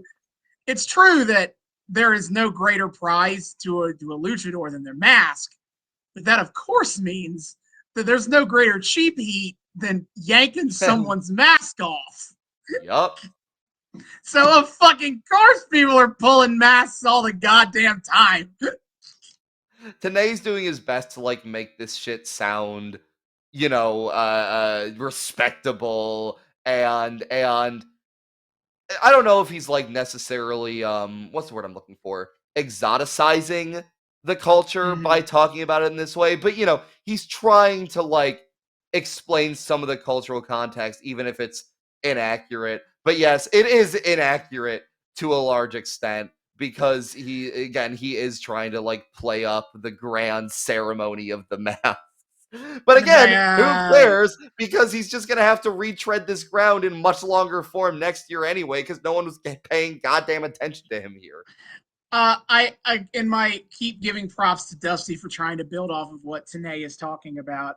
Tenay goes on an entire rant in the middle of the match talking about pure lucha libre style, as trying to hype up how this match is maybe different than Kahlo and Conan, not Kahlo, Conan and Juventud. As having more Americanized influences by this point in a way that Kahlo and Ray don't. And later in the match, Kahlo has Ray in an armbar, which Ray sells that arm the rest of the match. And Dusty is like, well, you're talking about that pure lucha style. Earlier, Mike, we seen here a little bit of influence of that catch-can wrestling.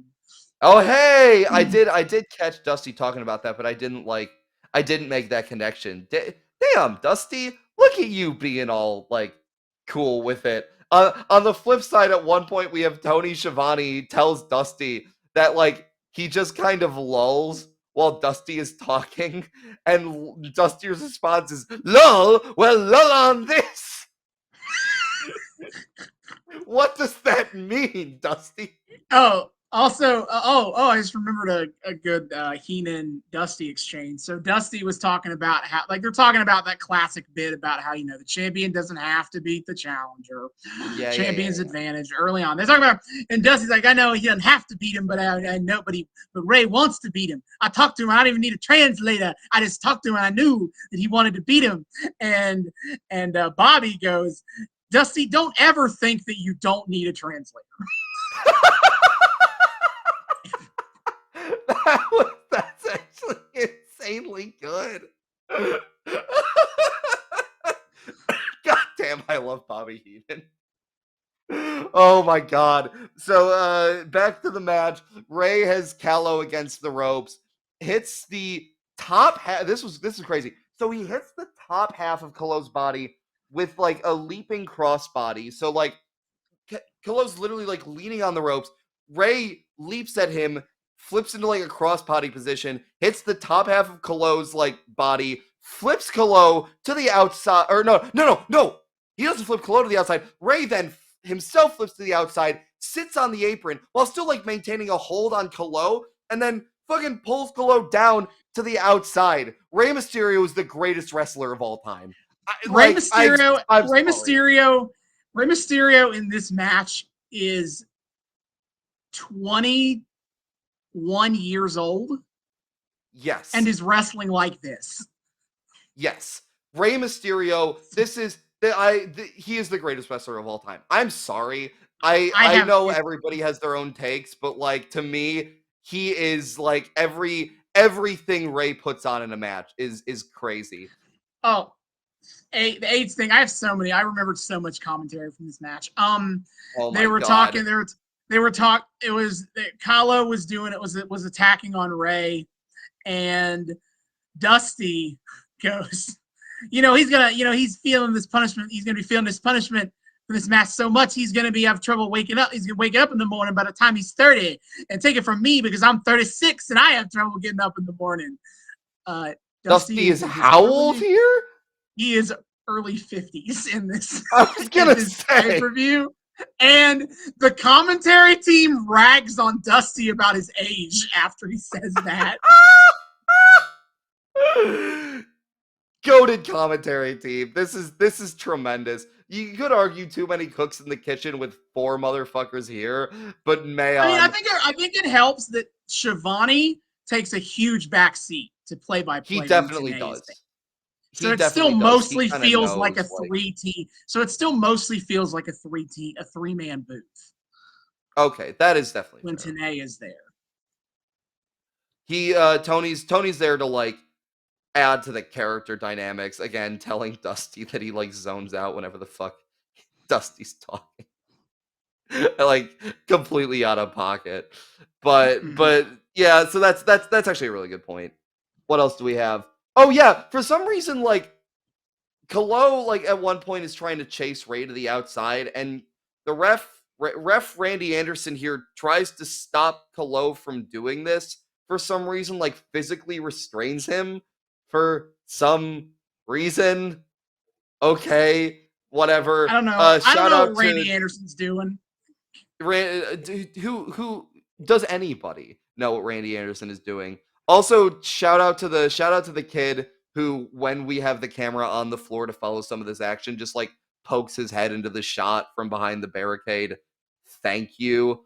Rey hits. This is what you were talking about earlier. Rey hits what commentary refers to as a somersault senton to the floor, following up on no,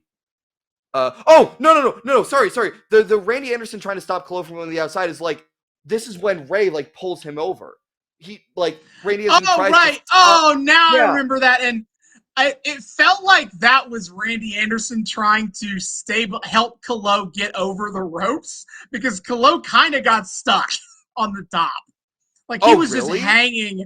He was kind of hanging on the top, and I could be wrong, but it felt like Anderson was trying to grab him at the feet to help him out. Oh, subtly. Interesting. I don't know what the kayfabe explanation is for what he was doing, but I think out of kayfabe, he was trying to help him finish the spot. Because Kalo was kind of trying to hold Kalo back. He was clotheslined on that rope.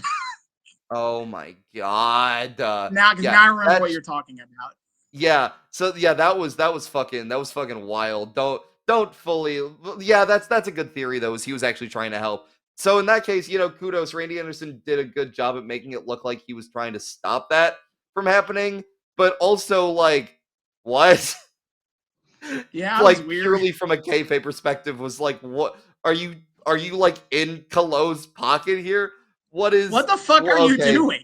Yeah, but so that was the thing. Then Rey like throws Kalo to the outside, then gets back in the ring, and yes, somersault senton to the floor, following up from like this throw Kalo to the outside. It was fucking crazy. Brain wonders aloud how Kalo is able to keep his hat on, which I remember thinking that in the last they sewed it in. Yeah, he talked about but Mike Tenay talked about it.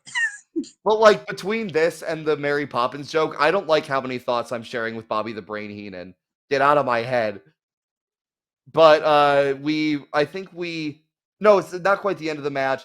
Rey goes for a springboard from the apron into the ring. They're back in the ring now, and Super Kalo catches him out of midair with a drop kick. That was cool. And then Rey once again gets Kalo back outside. He then sit bounces off the top rope. Oh no! He has Kalo like against the ropes. Sit bounces off the top rope into a Frankensteiner, throwing Kalo to the outside. Rey Mysterio's good at everything.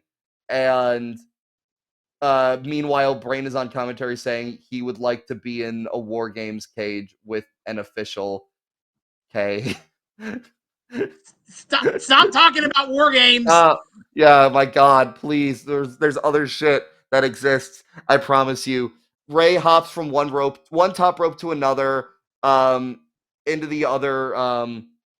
Wait, Ray hopping from one top rope in one ring to Is this the another in the other finish? ring. Yeah, the finish. Okay, so what happens is he's in the spot in between the rings, that weird apron middle spot. He backflips into the ring where Kalo is not, to which Heenan is like, wrong way. And then I think Tanae or Shivani says, no, it isn't, because Ray jumps. He jumps on the top rope in the other ring, springboards to the top rope of the second ring, and then springboards into the Hurricane Rana to pin Kalo for the win. What a fucking monster. Rey Mysterio is good at everything. And then after the match, Ray turns to the camera and says, come and get me, Dean. Yeah, again, poor Super Kalo is just like, just the warm-up act to the Dean Malenko Forever feud. Long may it reign. So we've been having such a good time with this show, which means it's time to bring it down. Yeah, and see, this is what I'm talking about. Out comes the Nasty Boys, because it's as time. If to signal the active worsening of this card, Tony Schiavone literally does, and now for something completely different. It's the Nasty Boys versus Harlem Heat for the WCW Tag Team Championships. I'll be really honest with you. I zoned out of most of this match. Yeah, because it's the fucking Nasty Boys. It's fucking Nasty Boys. I hate them so much. I also do not like them very much. They were like fine here, I guess, but like, it honestly, the thing I was hoping most for, if I had to sit through this match, was the kind of stupid heel shenanigans from the Harlem Heat crew, because that's been a consistent thing, is with Sherry and Robert Parker there. Oh my God. They'll just start doing these insane sequences of cheating in matches. And correct. They were very restrained in this match. So I didn't even get to enjoy that. I didn't even get to enjoy some weird Rube Goldberg sequence of nonsense where, I don't know, Robert Parker hits somebody with a cane, and then Sherry throws powder from her purse, and then Harlem Heat kicks someone in the balls, and then they win. Yeah. They do cheat to win, mind you. Oh, yeah. But Sherry and Robert Parker, 95% of their involvement in this match is to be annoying enough to make the Nasty Boys run after them. Correct. Like, they don't physically interact with the Nasty Boys very much. They definitely have their moments, but it could have been a lot more aggro. Like, I'm pretty sure, like, not Nasty Boys, Jesus, Harlem Heat versus Steiner's at Hog Wild was more shenanigans. So much so much shenanigans in that match. Yeah. I don't remember the exact details, but I do remember a lot more like shenanigans. When Nasty Boys make their entrance, they get pyro because, of course, most people do. Brain jokes that it's actually the Nasty Boys farting. Shut up, Brain. Fuck off. Shut up, Bobby. I learned that Booker's music is just the Harlem Heat music, but with "Can You Dig It, Sucker" thrown in as like a remix thing. Yeah, it's the same thing. Because they came in and I was like, "Are you?" And for a second I was listening to it and I recognized it as Booker's music and I went, "Oh God damn it! They fucking dubbed in Booker's music for the Harlem Heat." And then I googled Harlem Heat music and it's nope, that's the Harlem Heat music. That is just their music. And that Booker has just been Booker's take that music for his entire career.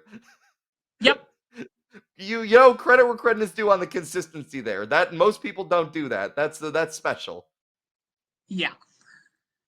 And you dig it, Sucker. Also, So it was good. crazy. While the Harlem Heat are making their entrance, Sherry's done up as Sherry is wont to do. Sensational Sherry is a fashionista, an icon. She Sensational Sherry dressed for the show like she was still wanting to go to Hog Wild. Oh my god. No, She was leathered out. she's leathered out. She's got like this chain choker necklace, except while she's walking down the ramp, she like jerks her neck a little bit, and that necklace just fucking crumbles apart. Like you can see as she like kind of walks out of shot, like she kind of moves her neck down, and the whole necklace just starts like tumbling off of her neck, and she's like trying to catch it while she's walking off screen. Which, like, you would think a chain-looking necklace would have a lot more, like, structural fortitude than that. I guess not. But yeah, so the match starts. They're still talking about NWO shit on commentary. We learn that apparently one of their demands is that they want their own tag team belts, which I get wanting your own show. Why not just demand a hijacking of the current titles? Why do you need special NWO titles? Just say you're going to steal the current titles because Hall and Nash deserve them or whatever. Like, what? It's no. Yeah, whatever. I'm pretty sure none of this shit even comes up afterwards anyway. No, of course it doesn't, because this shit was not thought through. Yeah, this match don't have a ton of thoughts on it, so take it away. Commentary tries to claim partway through that Harlem Heat are forcing Nasty Boys to have a Harlem Heat match, which no. This looks like the same shit as always from both teams. Yeah, like Nasty Boys are not like they don't feel like they're doing anything outside of what they normally do. I don't know what the fuck they're talking about. Yeah, I don't have a whole lot either. I pretty much exclusively have like Harlem Heat shenanigans notes. Like Sherry and Parker beating up on the Nasties on the outside. Sherry actually does go in the ring to try to do some shenanigans, but then gets chased off. And based Bobby Heenan says Nasty Boys are asking for it instead of just like ignoring. If you ignore them, they'll go away. I agree, Bobby. They're asking for it here. They really need to be more responsible. Sherry's jaw-jacking on the apron and gets pulled head first into the ring by Brian Knobbs, which was that was kind of crazy. I didn't think they would actually do that. Yeah, that was a little insane. Not a lot, as you'd expect. Not a lot of male wrestlers get actually physical with Sherry, so yeah. it was a bit of a whoa. All right, we're on pay-per-view, baby. Anything can happen, and like the fact that it was like head first, like she goes down, like again, fucking like pencil stance, head first. So that was kind of nuts. But what else do we got? Colonel Parker stops Jerry Sags from jumping off the top rope down to Harlem below. You'll love to see it. That was so funny. That was shit. That was so funny because Jerry Sags goes to the top rope and Colonel Parker is clearly trying to not like actually hit Jerry Sags in the legs with that cane of his. So it's the shittiest looking shot you've ever seen. It's basically like a light tap to his leg and Jerry just falls. Shit. He's just gone, brother. R.I.P. So that was tremendous. It was wonderful watching him eat shit. Bobby asks Tony what that smell is, and Tony goes, "Yeah, it's the pyro burning off Dusty's eyebrows." What? No, God damn it! The gimmick is that the Nasty Boys. God damn it! The gimmick is that the Nasty Boys are smelly assholes. Well, no, but then Bobby's like, no, it's all the fans being smelly because they're chanting for the Nasty Boys. That means that doesn't make sense, too. But I also want to cheer. I also support that. This match is difficult for me because obviously the Nasty Boys are the baby faces and the Harlem Heat. I know. Fuck that. Except I like Harlem Heat. I love Sherry Martel. I even ironically like Colonel Parker. I hate the Nasty Boys. So in my mind, Harlem Heat are the baby faces. I watched this whole match as if they were the baby faces. I fucking know. Oh my god. It's fine. It's fine. I'm rooting for Harlem Heat here. What else do we got? Oh yeah. This is fucking weird. So Jerry Sags is eventually able to like knock down both members of Harlem Heat. Like Harlem Heat try to do like they're doing all their shenanigans and like distracting the ref or whatever from the inside. Not really any help from Sherry or Parker here. They're just kind of doing it on their own. But like Jerry Sags is able to kind of get the upper hand. Like he ducks a double lariat from them and then like kind of grabs both of them and like I don't know, I think DDTs them down or something. And he doesn't cover either of them. And everyone on commentary is saying he needs to go for the tag. What? Why isn't he covering them? I don't know what. Maybe they thought Brian Knobbs was the legal tag. I don't know. That doesn't make sense because just a minute ago, Booker T was doing a pin attempt on Jerry Sags. Yeah, I have no idea. But again, if Brian Knobbs were the legal man, Jerry Sags wouldn't need to tag him. Brian Knobbs would just need to enter the ring. But Brian Knobbs takes both members of Harlem Heat down and then just kneels there impotently, like reaching over Booker T's body. Oh yeah, he like tried to do like the hot tag crawl to the ropes. Except but Booker T is literally there. So he is like crawling over the body. I have no idea. Worse, why is commentary not advocating that he cover? What is happening here? That was so fucking weird. But yeah, he gets the hot tag on again, they treat this like a hot tag. Somebody must have gotten fucked up here. Because they treat this like the hot tag. Gets the hot tag on Brian Knobbs, and on cue, both members of Harlem Heat immediately like stand up, pop up to go feed the hot tag. To go feed the hot tag. What is happening? Brian Knobbs ends up getting the visual. Brian Knobbs ends up getting the visual pin, but Sherry sneaks into the ring, canes Knob across the back, and while the ref is distracted, get fucked nerds. By Parker, Harlem Heat win and retain their titles based. Thank God. That 15 minutes of my life. Oh my God. Yeah. At least we got the good ending for now. Then we get a commercial for Fall Brawl t-shirts by Ric Flair. Woo! Tell us the style and profile. So in dumb. These white, what the big boys wear merch line. Hey yo. Yo. That's such a silly. Where the big boys play works, but it also sounds so silly to say out loud and name us like and then turning it into like taking this anti-WCW line from the NWO and turning it into NWO merch with fucking what the big boys wear. Really? Woo! Woo! Yeah, Ric Flair's hawking it. It's fine. Then we got backstage to Mike Tenay saying that he finds it ironic that the most fined, most suspended man in WCW history is now their savior. Remember that whole angle when Elizabeth was breaking up with Macho Man and like Ric Flair was like having him sent to a psychologist and banned from the building and shit for being a lunatic? No, I don't remember this. What? Okay, I guess that was a bit of a minor angle from when we last were here in WCW like 4 years ago. But yes, that is what that is referencing, is that Macho was like institutionalized by Ric Flair due to Ric Flair stealing his woman and his money.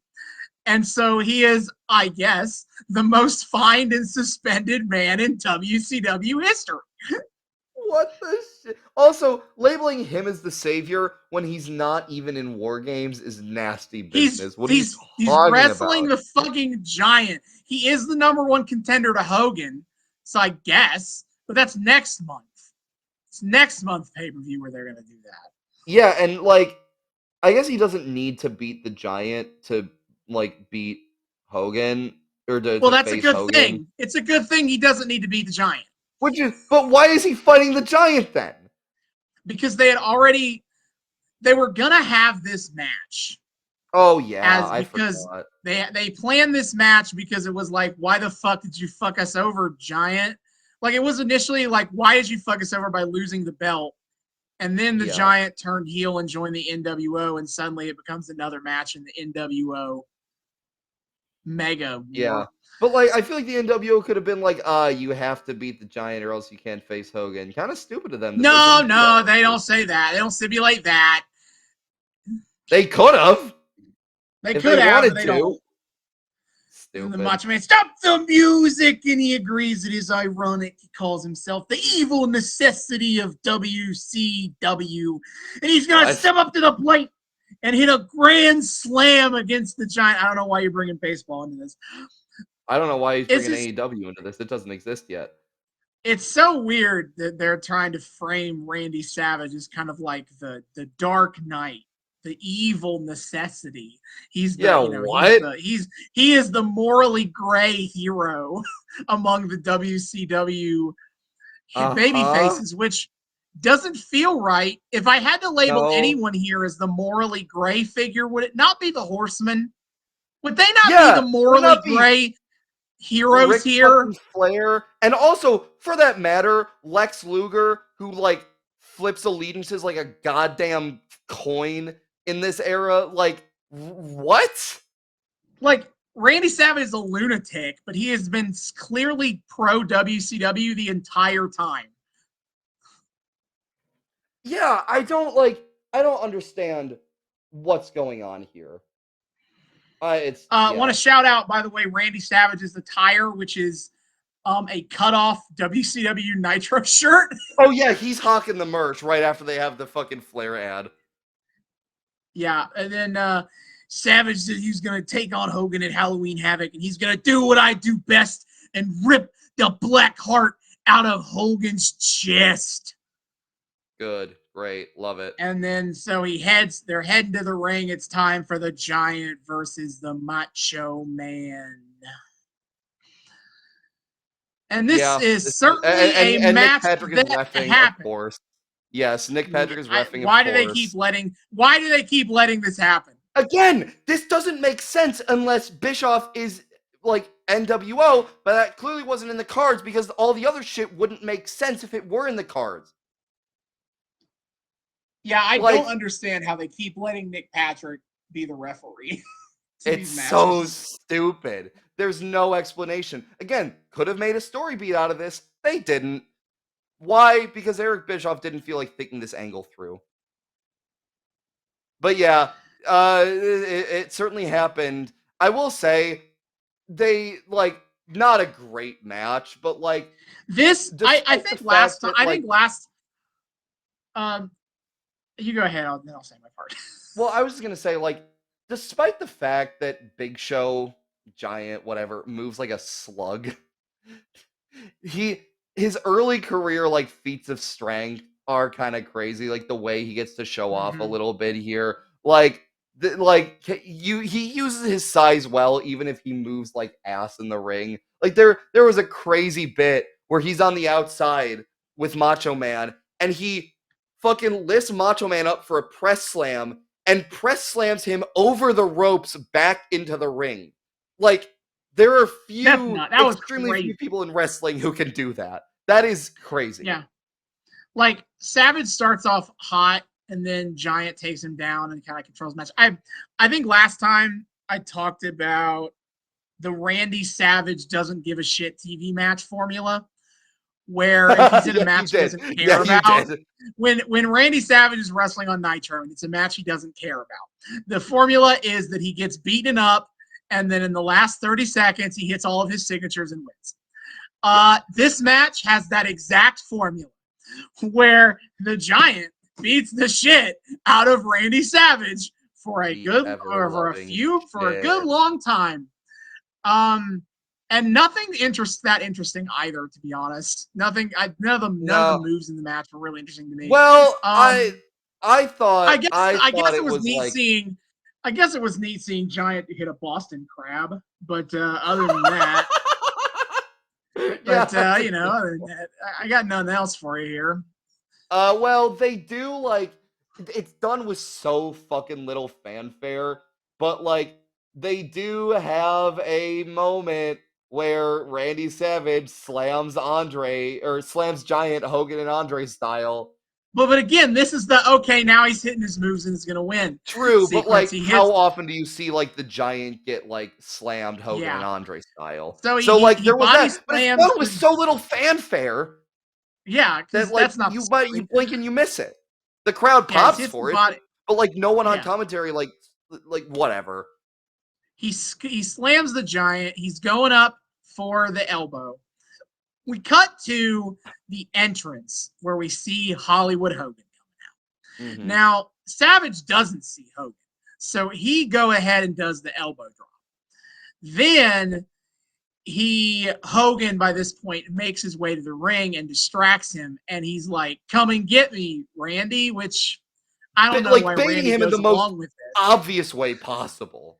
I don't know why he goes along with this, but Savage Like does Hogan's go out of literally the ring. crooking his finger, going, Yeah, "Follow me," and Randy goes, me. "Okay." Okay, Randy goes, will "I do. think I will. I think I will, in Oh. fact." And so Randy goes all the way back up to the stage where Hall and Nash run out. He ducks a clothesline from Hall, but then Nash Oh whacks him in the back with no! a chair. If you're wondering where the referee is, by the way, Nick Yeah, Patrick is having a very intense one-on-one conversation with the Giant with his back to the stage. He he's is like not seeing trying to any of like this.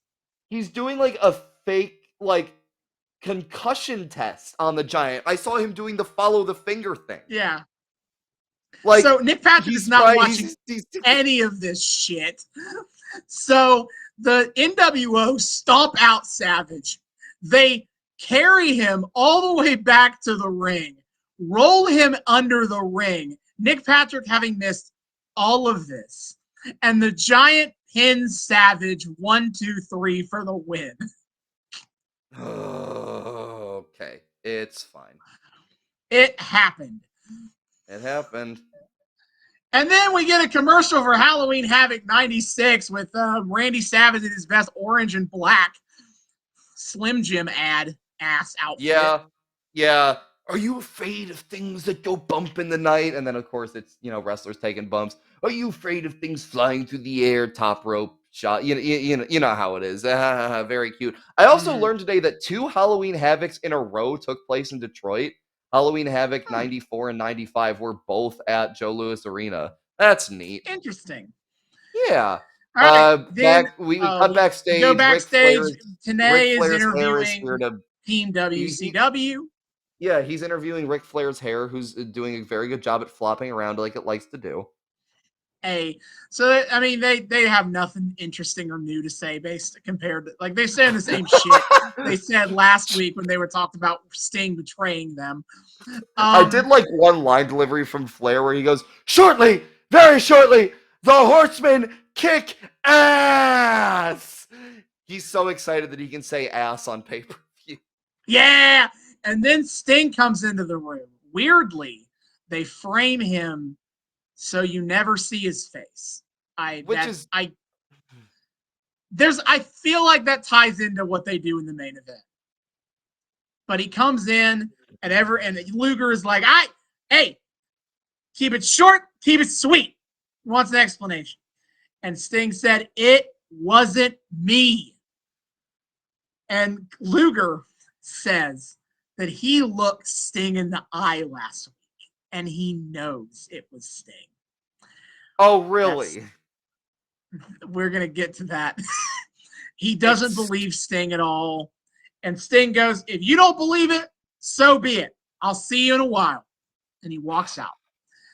Rick calls Luger a lean, mean wrestling machine. Woo! Luger's here looking like he's just come off a meth bender. I don't know why, but he looks fucked up here. Like his hair is like all mussed up. And his face looks kind of gaunt. I feel like the 5 o'clock shadow does not work with Luger in this moment. It's not. It does not. He looks rough, dude. So again, we are gonna remind everybody before we do this main event that Luger is claiming that he saw Sting up close during that beatdown, and he knows for a fact that it was the real Sting. Yeah. Remember that. Okay. Maybe this is premature, but from the get-go, I need to rant about this. They could have set up something kind of interesting with this whole fake Sting thing. And like this is just to me so indicative of how poorly thought out literally everything about the NWO storyline was here. Like you were kind of working people legitimately with this like fake Sting thing. Like I don't maybe the audiences weren't buying into it, but like they were certainly selling like this was 100% Sting. To be fair, I feel like they couldn't have kept this up long because Well, as we'll no, see, I'm not even saying they need to keep it up long, but like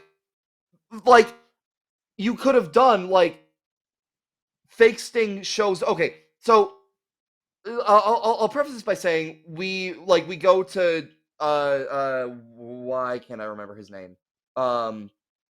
The guy Buffer. Thank you. We go to Michael Buffer, who like announces the rules for war games and explains Let's that get ready to rumble. so he explains that the NWO have only named 3 of their members and are keeping the 4th one a secret. The 3 members are Sting, or not Sting, are Jesus Christ, Hall, Nash, and Hogan. 4th member is a mystery. Gee, I wonder who it could be. And then he says that the Horsemen just only have 3 members. They haven't picked a 4th member for some reason, which already makes them look fucking stupid.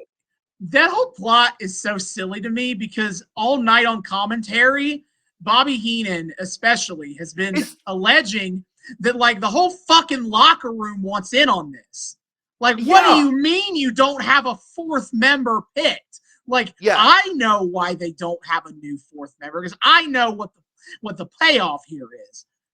I don't understand this plot beat the way they did it. But here's the thing, Austin.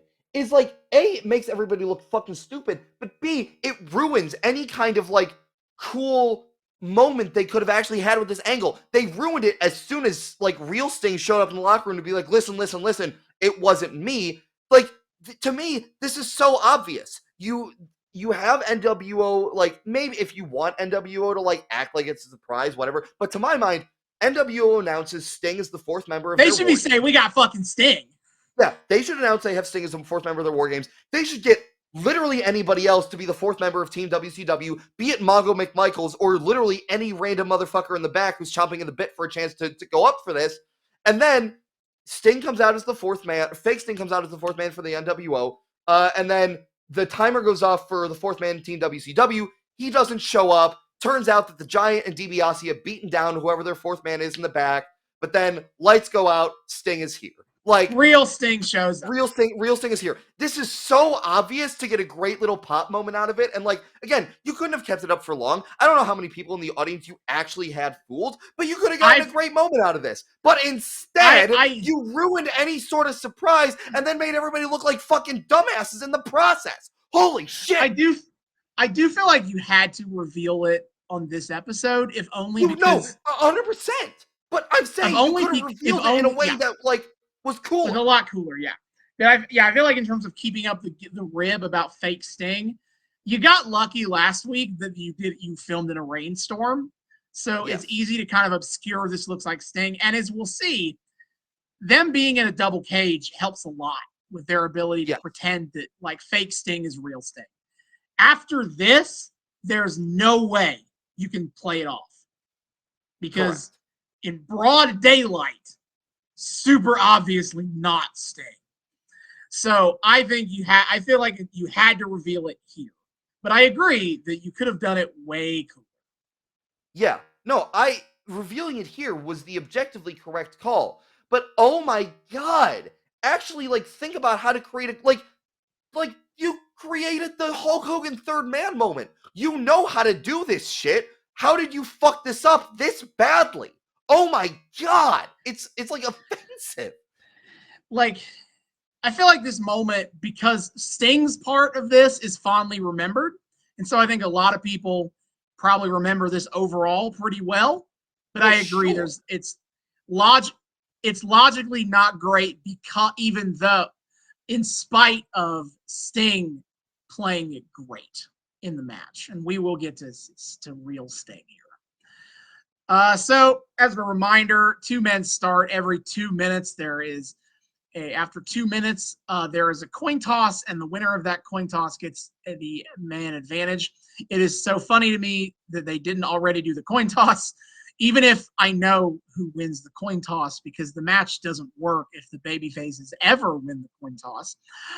Really real. But even still, it's funny that they didn't already flip the coin before the match. Like, what do you mean they're flipping the coin right before somebody's got to go out there?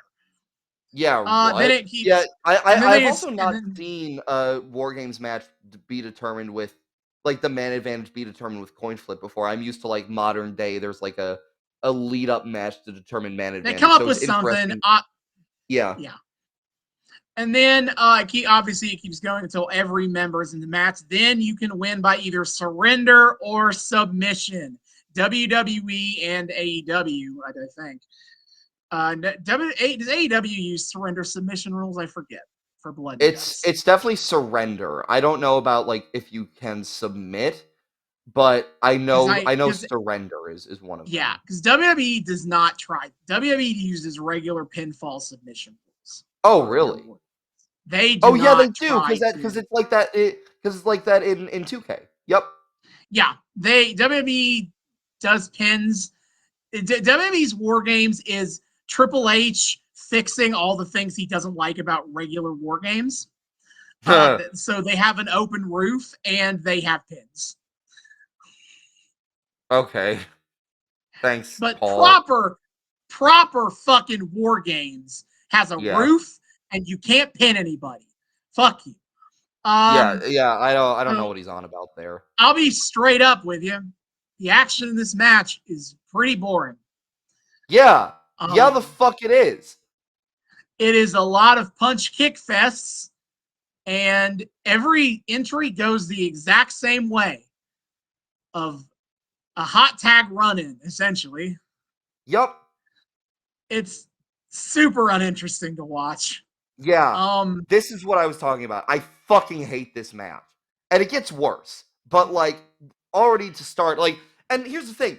As like a preamble, I'll take it. Like, as a preamble to, like, a full War Games match, like, it's standard and it's nothing to write home about, but, like, with the heat of the story coming in, I'll allow it. Like, it's fine because we're building to the all-out war here. Yeah. And the thing that kills me, it's a bit of a spoiler for this match, but the match beyond is very short. Yeah. Which I think fully kills the match for me. That's what pissed me off. The match beyond is basically nothing. Now, narratively, it makes a lot of sense, as we'll get to, but as a match, God, does that suck? Because the match beyond is where the match beyond is kind of where the real money is here. Everything before that is supposed to be build up to the match beyond, where you have everybody in the ring, and now you can win. Correct. And you can do, like, crazy brutal spot. And I know it's WCW 1996. They're not going to be pulling out, like, all of the weapons that you see in, like, an AEW War Games match, right? But, like, I expect War Games gets a little bit more brutal than just a random fucking kick punch fest. Bring out a kendo stick or something. This match structurally could have just been a brawl that ends Nitro. I know. This was so poorly executed. Like, and also, anyway, this was crazy too. Dusty points out, I didn't even like register this at first, but he's absolutely right. Dusty points out, it's fucking weird. Nick Patrick is reffing this match. Why do we have a ref inside of a War Games cage? That plays into, well, somebody's got to be there to. Multiple refs are there. Somebody's got to be there to count, like, to acknowledge the surrender. Nobody goes in the cage. Like, refs aren't in the cage. I mean, Nick is in there at the end on the finish, and Randy Anderson's he's there the whole time. Nick Patrick is in there the whole time. Okay, so they had I guess they had one ref in, one ref out. I guess Yeah. Randy Anderson was on the outside. Yeah, but like I've never seen a ref inside of a War Games cage. Like they don't have that. They don't have that in Blood and Guts. I'm pretty sure. I don't think they have a ref inside of there. They have refs outside. I could be mistaken. I'd have to relook at that, but it's definitely weird to have Nick Patrick in there for the same reasons it's weird to every other reason. Anyway, the match starts with Arn and Scott Hall. Yeah, I mean, have you got any match notes before we move on to the next person that gets in here? Not real. Oh, I did like. I had a question. Like Arn tries to apply a figure 4 to Hall. Is he like? Oh no, okay, no. Refs do go inside of cages. I'm looking at the last year's Blood and Guts, and yeah, there are definitely there are 2 refs in here actually. Okay, never mind. But like, does he do that because he's on the 4 Horsemen, or is that new? Yeah, he's doing that just because he's part of the Horsemen. Well, but like, does he historically start doing that when he joins the Horsemen? Like, he picks up some of Flair's repertoire. I've not seen him do it very often, so maybe they were just doing it because we got to fill time for 5 minutes before for the next person shows up. All right, well, you know, that's neat. That's neat. Scott Hall eventually gets the advantage on Arn, and he threatens to ring the bell right now. No, that's not how the match works. And literally everyone in commentary is like, yeah, what the fuck are you talking about, Nick? So, whatever. Nash is the next one out because, of course, he... Shockingly, the NWO won the coin toss. Who could have predicted that? Who could have predicted that? And shockingly, Kevin Nash is the one to come out second after Scott Hall. You know, Arn puts up a good fight. Arn puts up a good fight, but the numbers game. The numbers game. Nash starts fucking him up. Luger's in next. Get fucked, Hall and Nash. But Luger jumps in the cage with like 15 seconds remaining, and everyone in commentary is like, oh, well, yeah, it's the war. That war is hell. Heenan's like, it's war. I love Heenan having to square the circle of being a heel, but also not cheering for the NWO because Hogan's in that. So he is just advocating. He is just advocating for the baby faces to cheat. Like, he is just out here advocating that, like, Luger comes in early. Or fuck it. What if 10 people on Team WCW ran in the cage? They can't stop all of them from showing up. You know, it's really funny because I was actually just about to say, like, I remember when we did our first WCW arc, fucking Heenan was all like, Heenan was starting to flirt with the idea of cheering for the NWO. Yeah. But then Hogan. I was about to ask whatever happened to that, and then you're right. It's because Hogan's there, and Bobby Heenan's one consistent character trait, well, aside from being annoying across everything, is that he fucking hates Hulk Hogan. No, the NWO is fundamentally Bobby Heenan being proven right after a decade. He has spent a decade of his life telling everyone who would listen that Hulk Hogan is a scumbag that cannot be trusted. And finally, after all this time, everyone sees that he was right. You're goddamn motherfucking right he was. Fuck the Hulk Hogan. Thank you. Thank you. So Luger's here. He gets in blatantly early. Who cares? At one point, Luger slams this. Just one cool note I had: like Luger slams Hall up against the cage, and the fucking side of the cage like warps from the impact. So that's kind of crazy, and I was worried that shit was about to fall down for a second. The War Games cages have never looked particularly stable. Unfortunately, they look a little dangerously loose. Yeah, really. But yeah, so Hogan's next, of course. He runs down the ramp prematurely too, but like he actually like he's not as bad as Luger. Like he only jumps in with like 2 seconds remaining. So yeah, you know, he respects the timer, brother. Not that Lex Luger. He doesn't respect timers. That's why I draw the big bucks and he doesn't, dude. But yeah, so Hogan's here, same old shit. He's now they have the man advantage again. He's beating him up. Flair runs in. Hogan hits Arn with the leg drop, which it feels weird to see Hogan hitting the leg drop and not pinning him. because I'm big. Yeah, He can't, seriously. not in the Like rules, but like super he hits early hard. hits the finisher. And He's just like then fuck his yeah, finisher. yeah, might as well. I don't know what the hell else to do. But then he like bites Luger's nose, which like, hey, that's a new addition to the to the finishing sequence. He finally Yeah, added the new move of doom. But yeah, so Flair is in next for Team WCW, of course, instead of helping his Flair, teammates. No, they're all in like Flair. the They're leftmost all in ring, the left ring. Flair gets in the right ring and like wiggles his finger to get the NWO to come to him. It and Hogan works. takes the bait. Hogan takes the bait, so Hogan and Flair 1v1 in the other ring while the outsiders wrestle Arn and Luger. Yep. But Okay. hey, the crowd loves it. Flair and Hogan again. Let's go. Let's go. We're doing it. And then Woo. This was then this was out kind of at cool. He number knocks Hogan down. Nash kind of comes up to him. He low blows Nash. Scott Hall comes up behind him and he kicks he behind him also to low low blow blows Scott Hall. Hall. And then Team WCW swarms the NWO. But then the fourth man for Team WCW or Team NWO comes out, and what a It's shock! It's Sting! Yes, fake NWO Sting is Sting. here. He's Everyone's in here. He takes shambles. out Luger.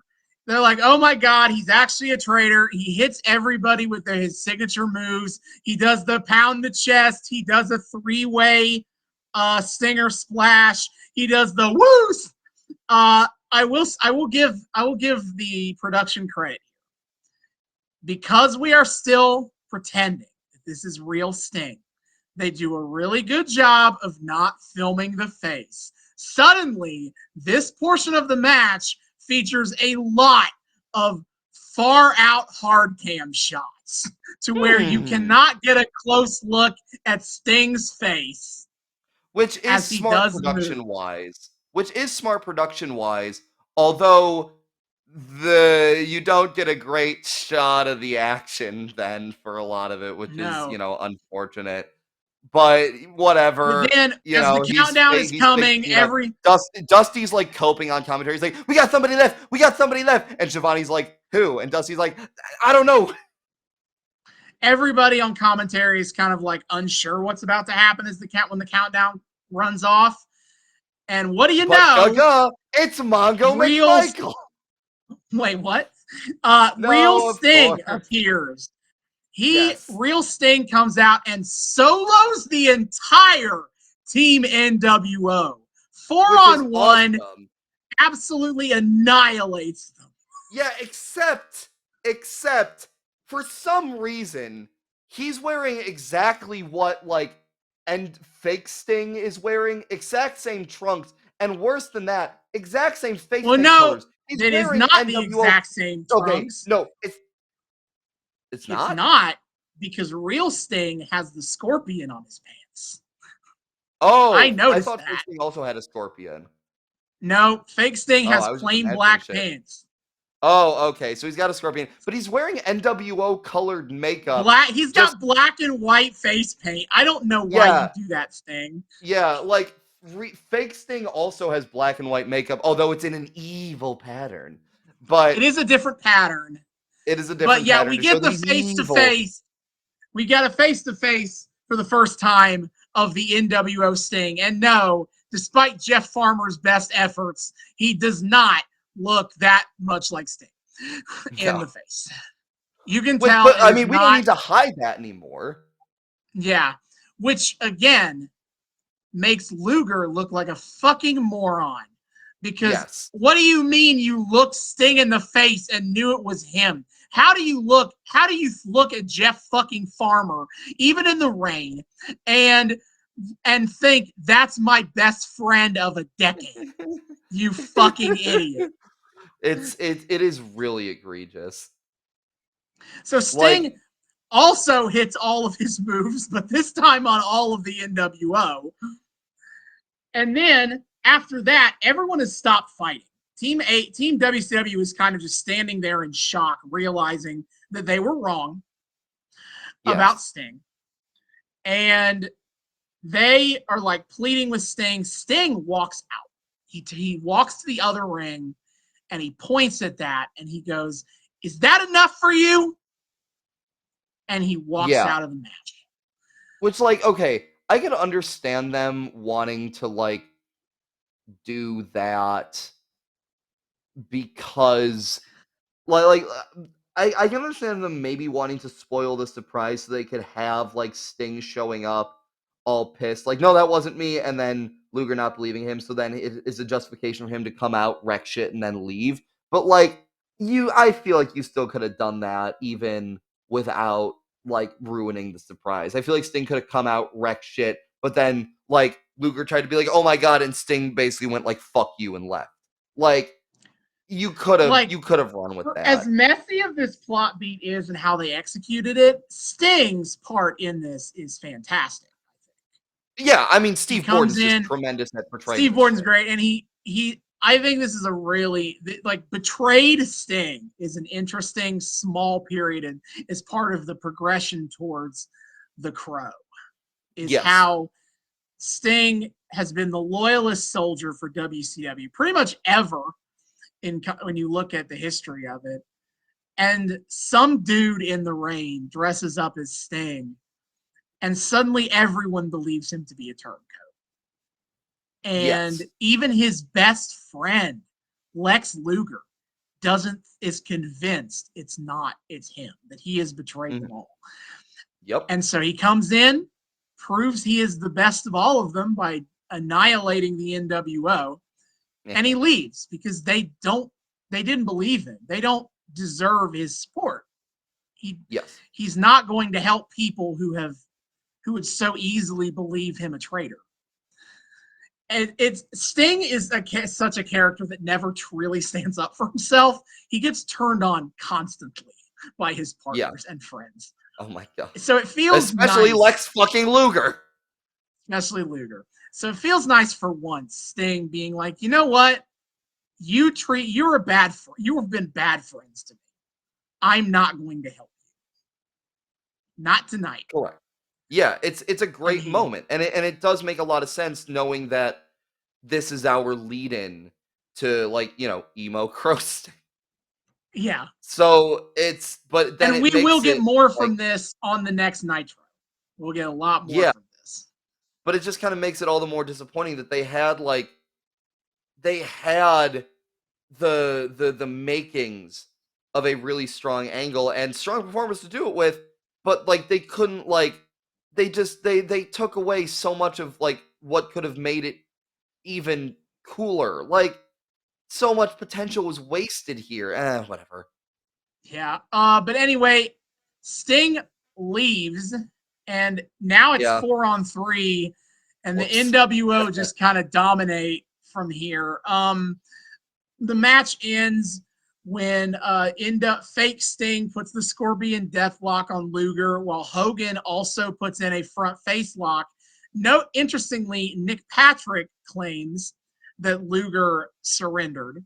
He is the referee Well, that yeah. makes the call. Yes. So that means, I'm sure there will be questions about whether he actually did that Naturally. on Nitro, but officially, the NWO wins. And again, the match beyond is not great because Sting beats the dog shit out of the NWO, walks out, and then the match ends about a couple of minutes after that. Yeah, Like, like, there's not really anything after the story beat with Sting. we had, I think, like 40-ish minutes going into uh We did. going into the match, and we have somewhere between 15 and 20 coming out. And like what Yep. happens in the meantime doesn't really amount to much of anything. Like, the actual, like, good shit of War Games didn't have a chance to get going. It was what, 5 minutes, maybe 10, but it felt like nothing. It It was it had to have. The official bell to bell time is 18:15 for this match, Jesus Christ. which let me try to calculate how long that is. 5 minutes for the first entry. It takes by their rules, it's obviously it's worked too. So but Yeah, it's right. supposed to take about 15 minutes for everyone to get in the ring, and the match ended Okay. after 18 minutes. Is So is is match ending after 18 minutes? Does that include like is that the match itself? Like once the match that is the officially starts, entire or the entirety? segment is 18. Holy shit, The match dude! beyond is It's absolutely 3 not 18 minutes. fucking minutes. Oh my god. Are you kidding me? Yeah. That's awful. Oh my god, I hate that. But Yeah, the this was a NWO waste. A waste of a under War Games. Fuck. not a great War Games match. After the match, there's still 13 minutes left on the I broadcast. know, I literally that was my note. I'm like, It's there are like, 13 oh minutes left on this thing. brother.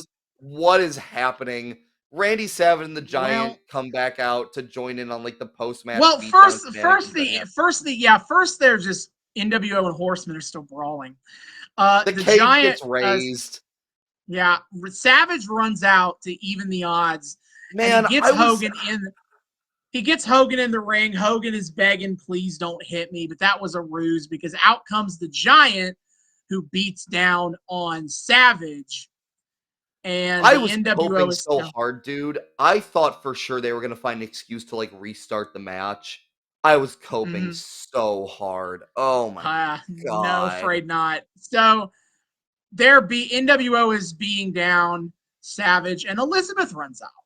Now, this again, I had to remember to myself that Elizabeth is not with Savage right now. I know that is No. her most common managerial client, but right now she's with the Horsemen. She Yeah. betrayed Savage a few months ago.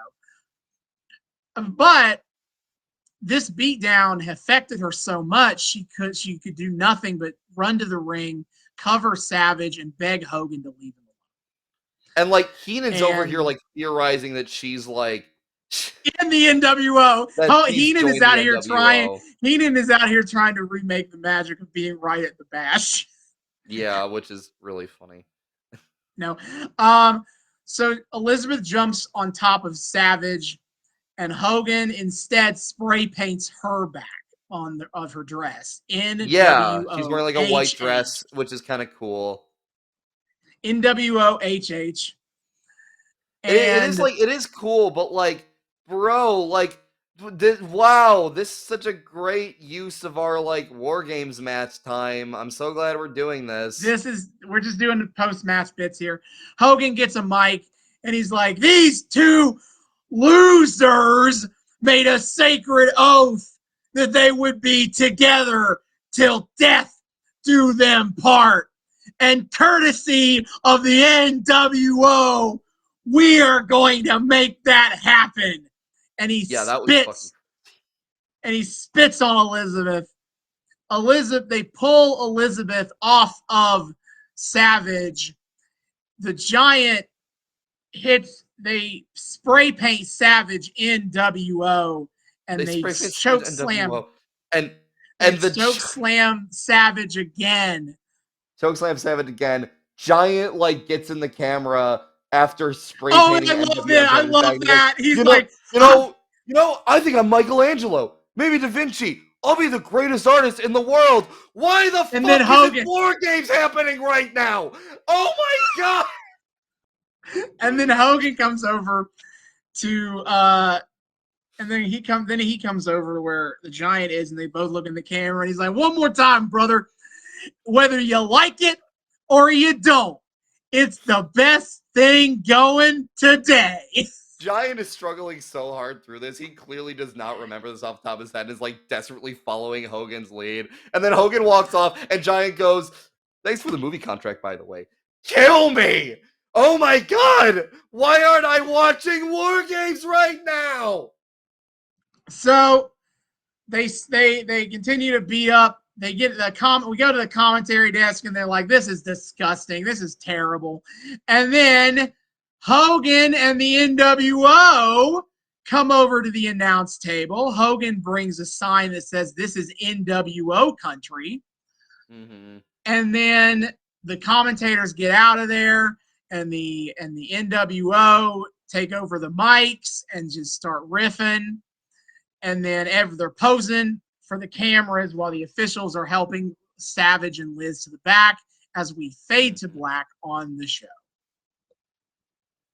Yeah, all right. Okay. So that was not a great way. Oh yeah. Oh, also wait. I forgot. One last thing is the fucking DiBiase on commentary says no more outsiders. This is NWO for life. Like they haven't been the outsiders. They've been the NWO. What are you talking about? Jesus Christ, this gimmick got so stupid so fucking fast. Remember when it was cool? Remember when it was like cool and exciting? I remember. That was neat. Oh my god, we ended the show on such a fucking low note. Holy shit.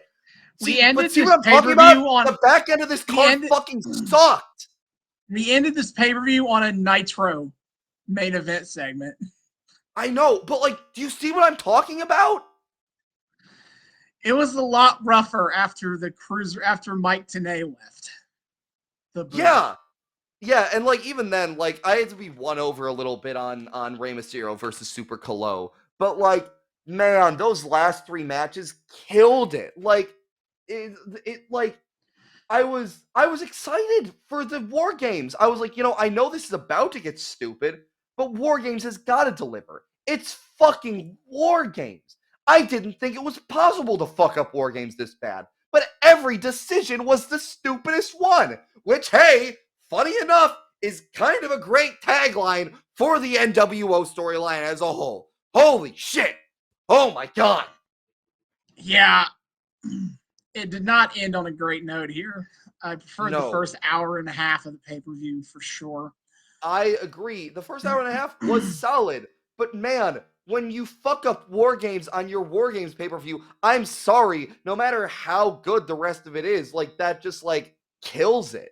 It just like immediately downgrade. Like this is like to me C tier pay-per-view because they couldn't get any of their like main event shit off the fucking ground.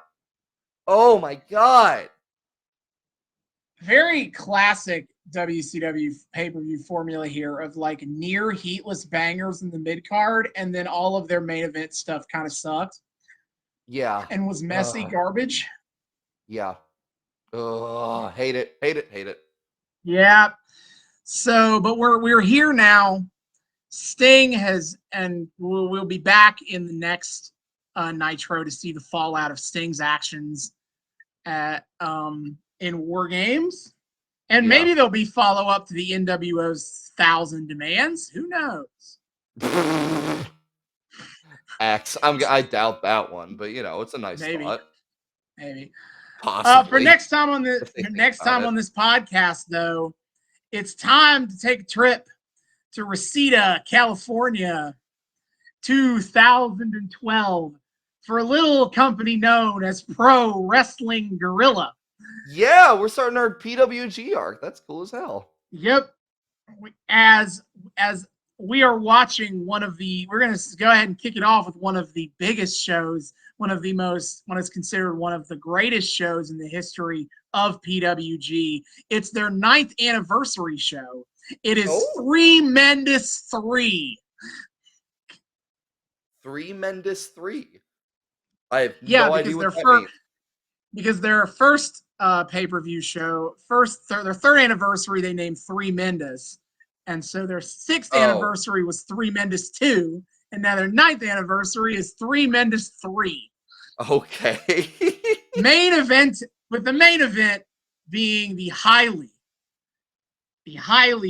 acclaimed 3-way ladder match for the PWG World Tag Team Championships, where Matthew and Nicholas Jackson, the Young Bucks, I've heard of them, defend against Future Shock, Adam Cole, and Kyle O'Reilly. And the Super Smash Brothers, Player Uno, and Stupefied. No way, dude. No way. That's awesome. That's so cool. Oh, I'm excited for that one. That sounds incredible. Yo. And the PWG World Champion right now Kevin Steen. You might know him Really? as Kevin Owens in the future. I that name, just like Matthew and Nicholas Jackson, does ring a slight bit of a bell. It may have come up in parlance in the past. Maybe. That's awesome. That's actually And holy shit. That's super cool. And there's like 3 different guys on this show who are super problematic that I have to talk about. Let's go. Oh no. Oh We got no. Joey Ryan. Oh We no. got Drake Younger. We got I don't Michael know Elgin. I don't know who Drake that Younger is. Drake Young is Drake Wirtz. He was a commentator for NXT. Got fired for being super QAnon pilled, like Oh absolutely no. huge into QAnon Oh guy. Drake no. Younger. And Michael Elgin is just also shitty, Me Too kind of guy. I'll double back on remembering everything wrong with him. Fair enough. But yeah, let's go. We got the best and the worst of California indies happening here. It can never next time. Just be chill. No, it's gotta get fucked up because look, man, it is basically impossible. It is basically impossible to do any PWG that doesn't have someone distinctly problematic on it.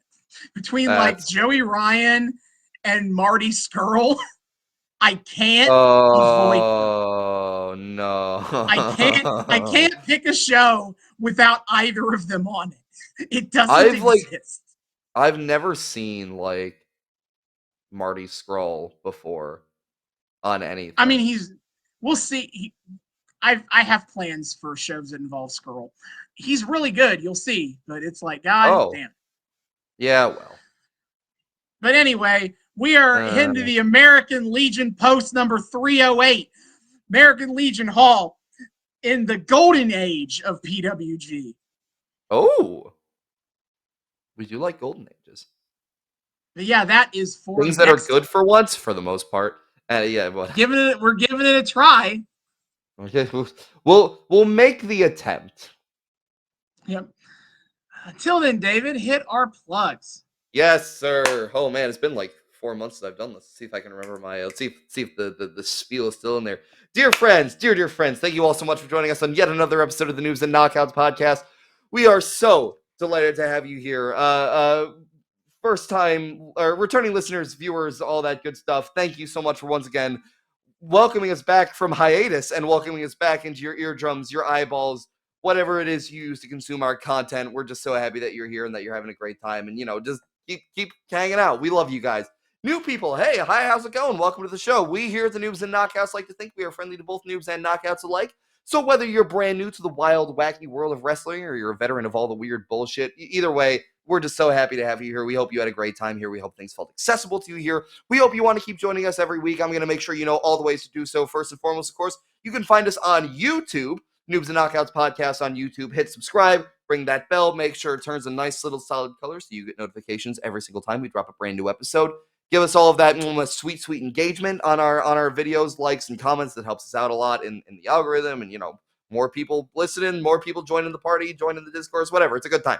So be sure to if you're so inclined to engage us up, if you will. And it's the video version, so hey, you can see our like beautiful, lovely faces. It's if you feel like looking at us, Godspeed. But if you don't feel like looking at us, you have plenty of audio-only options to listen to us as well. You can find the Noobs and Knockouts podcast on Spotify, on Amazon Music, on Apple Podcasts, on really anywhere you listen to podcasts. Our RSS feed, man, that it spreads our shit far and wide. However you want to listen to us, go ahead and do so. Download us so you can listen to us offline. If you're so inclined, maybe leave some nice ratings and reviews to let the broader world know that you think we're pretty cool and maybe more people should be listening to us. Potentially, we promise these we won't be doing these hiatuses all the time. All right, very rare occurrence over here at Noobs and Knockouts. Come listen, please. But yeah, so video version, audio version, what have you, all that good stuff. YouTube, Spotify, Amazon, Apple, etc., etc. Hooray, everybody! Of course, if you want to engage with us past our just usual podcasting output. You can find us on a few places on social media. First and foremost, of course, is our Twitter. You can find us at Noobs and Knox Pod on Twitter. That's at Noobs, the letter N, Knox Pod on Twitter. We do the whole Twitter thing. We we engage in discourse. We meme it up around here. We put up a post whenever we put up a brand new episode, so you guys always know what the hell is going on. Highlight of our Twitter is not super active right now. Because I am starting to direct a show, so my weeknights are going to be kind of eaten up. But highlight of our Twitter is when I can do it is wrestling live tweeting, specifically AEW live tweeting on Wednesday nights at 8 p.m. Eastern on TBS. We will watch and tweet about AEW Dynamite, talk about the show, talk about the other people talking about the show. Ooh, I love talking about discourse about the wrestling I watch. It's my favorite thing to engage with on Twitter.com. Just ask Austin. But yeah, so you can follow along for that. Sometimes even I'll watch AEW Collision on Saturday nights at 8 p.m. Eastern on TNT and tweet about that. I might be doing that tonight. We'll see. Either way, we just love kind of getting to hang out with you guys and talk all that good shit about what's going on with AEW. At least I'm a shameless AEW mark. On top of that, Austin, being the knockout that he is, likes to follow kind of what all the major companies are up to, specifically all their pay-per-views. This is our time on the show where we kind of let all of you know about what's going on in the current world of wrestling, and moving away from all this other retro shit we talk about. Sometimes even Austin even watches the show and we'll tweet about him a little bit. And this is just our time to kind of, especially for all you noobs in the audience, let you know what wrestling there is to watch currently. So, my friend, what is on the docket coming up? Well, I've thought about it here on this hiatus, how we're going to do this bit. And it's like, I'll be honest, I don't follow WWE very much at all anymore. Fair and enough. I don't follow TNA that close either. That's fair enough. I feel like I can't give a very interesting or informed opinion about those companies for this segment. So I figure, what if I only talk about the wrestling I'm actually watching right now? Oh, instead of trying to talk about wrestling that sure is more mainstream popular, and I think it would be a good outlet for a noob looking for something to watch after all, especially WWE that is now literally airing on Netflix every week. On Netflix. Sure, but I can't really talk about WWE because I don't care. Yeah. So the main wrestling I watch every week is, of course, like AEW Dynamite and Collision, along with David, airing live on HBO Max now. That is sick. It is sick as hell. We love it. It's the new era. It's super cool. I'm super happy about it. Yeah. You can watch it on cable too, on TBS and TNT. If you don't have Max, I get it. There are 70 billion streaming services now. That's a little bit. The industry is horrendously oversaturated. So I get it. But AEW's next pay-per-view, Revolution, March 9th. What matches we got so far? All we know is the Costco Boom guy. Yeah. Big Boom AJ is gonna wrestle. That's all we know. The GOAT. That's why he's the GOAT. This guy is successfully transitioning to AEW now that TikTok is getting shut down. Yeah, seriously. That's a worker. That's a worker, baby. God damn right he is. Yeah. In terms of other wrestling I've watched recently, the first weekend of January, holiday weekend in Japan, which also means all the Japanese companies are out here throwing absolute banger shows out there. I watched the output, the Stardom Wrestling and New Japan Wrestling on those days. Good stuff. Definitely worth checking both of those companies out, because it's the start of a new year, it's a really good starting point for both of those companies, specifically because this end of the year / beginning of the year is very much a and big ender to their time to let a chance to restart kind of from scratch. Agreed. You can do that. New Japan World and Stardom World. They both have streaming services. I know, but is what it is. You can Well, watch yeah, those it's fair enough. live. You can watch those live. New Japan has English commentary for pretty much all of their major shows. Stardom has Yes. English commentary for a couple of their big shows. I'm surprised they have it at all. The way you've talked about it in the past has made me think that like it's just completely like if you Well, don't speak Japanese, get fucked. Which fair enough. But I mean, 90% of the time that is true, but for their shows that air on pay-per-view, um, they're putting English commentary on those oh well, that's for nice. their big show for their big pay-per-view shows, but their regular like touring shows, yeah, fuck you. No commentary, no commentary at all. Not even Japanese commentary. No commentary. Get You get nothing. fucked, nerd. You get nothing. Good So day, sir. Tremendous. I watch both of those pretty casually because their schedule is not as easy for me to make time for. Really? I can pretty much never watch them live, and they're touring companies, which means they put out multiple shows a week. Mhm. Now, not all of those shows are important and much watch shows. Okay. You especially for New I'm learning Japan as a things right hint now. for yeah, especially for New Japan. If a show is called Road to, that is an equivalent of a house show. Some Oh no, I like could tell. Oh you no. can skip every Road to show that isn't at like Korakuen Hall. Korakuen Hall, they'll put like lower level title matches on. Like if you give a shit about the never open weight 6-man tag belts and want to keep Huh. up with those championship matches, Road to. Fair But enough. the road Never open weight seems fun enough. Maybe you want to check it it out. is fun. It's just so low on the pecking order. That's But fair. the road to shows are easily skippable. Everything else, yeah, that's you're gonna watch. Those are the shows that you like want to watch if you want to Okay. keep up with New Japan. Okay. Uh last thing I'm gonna bring up here is that I have decided this year to start watching Deadlock Pro Wrestling, DPW. Yeah.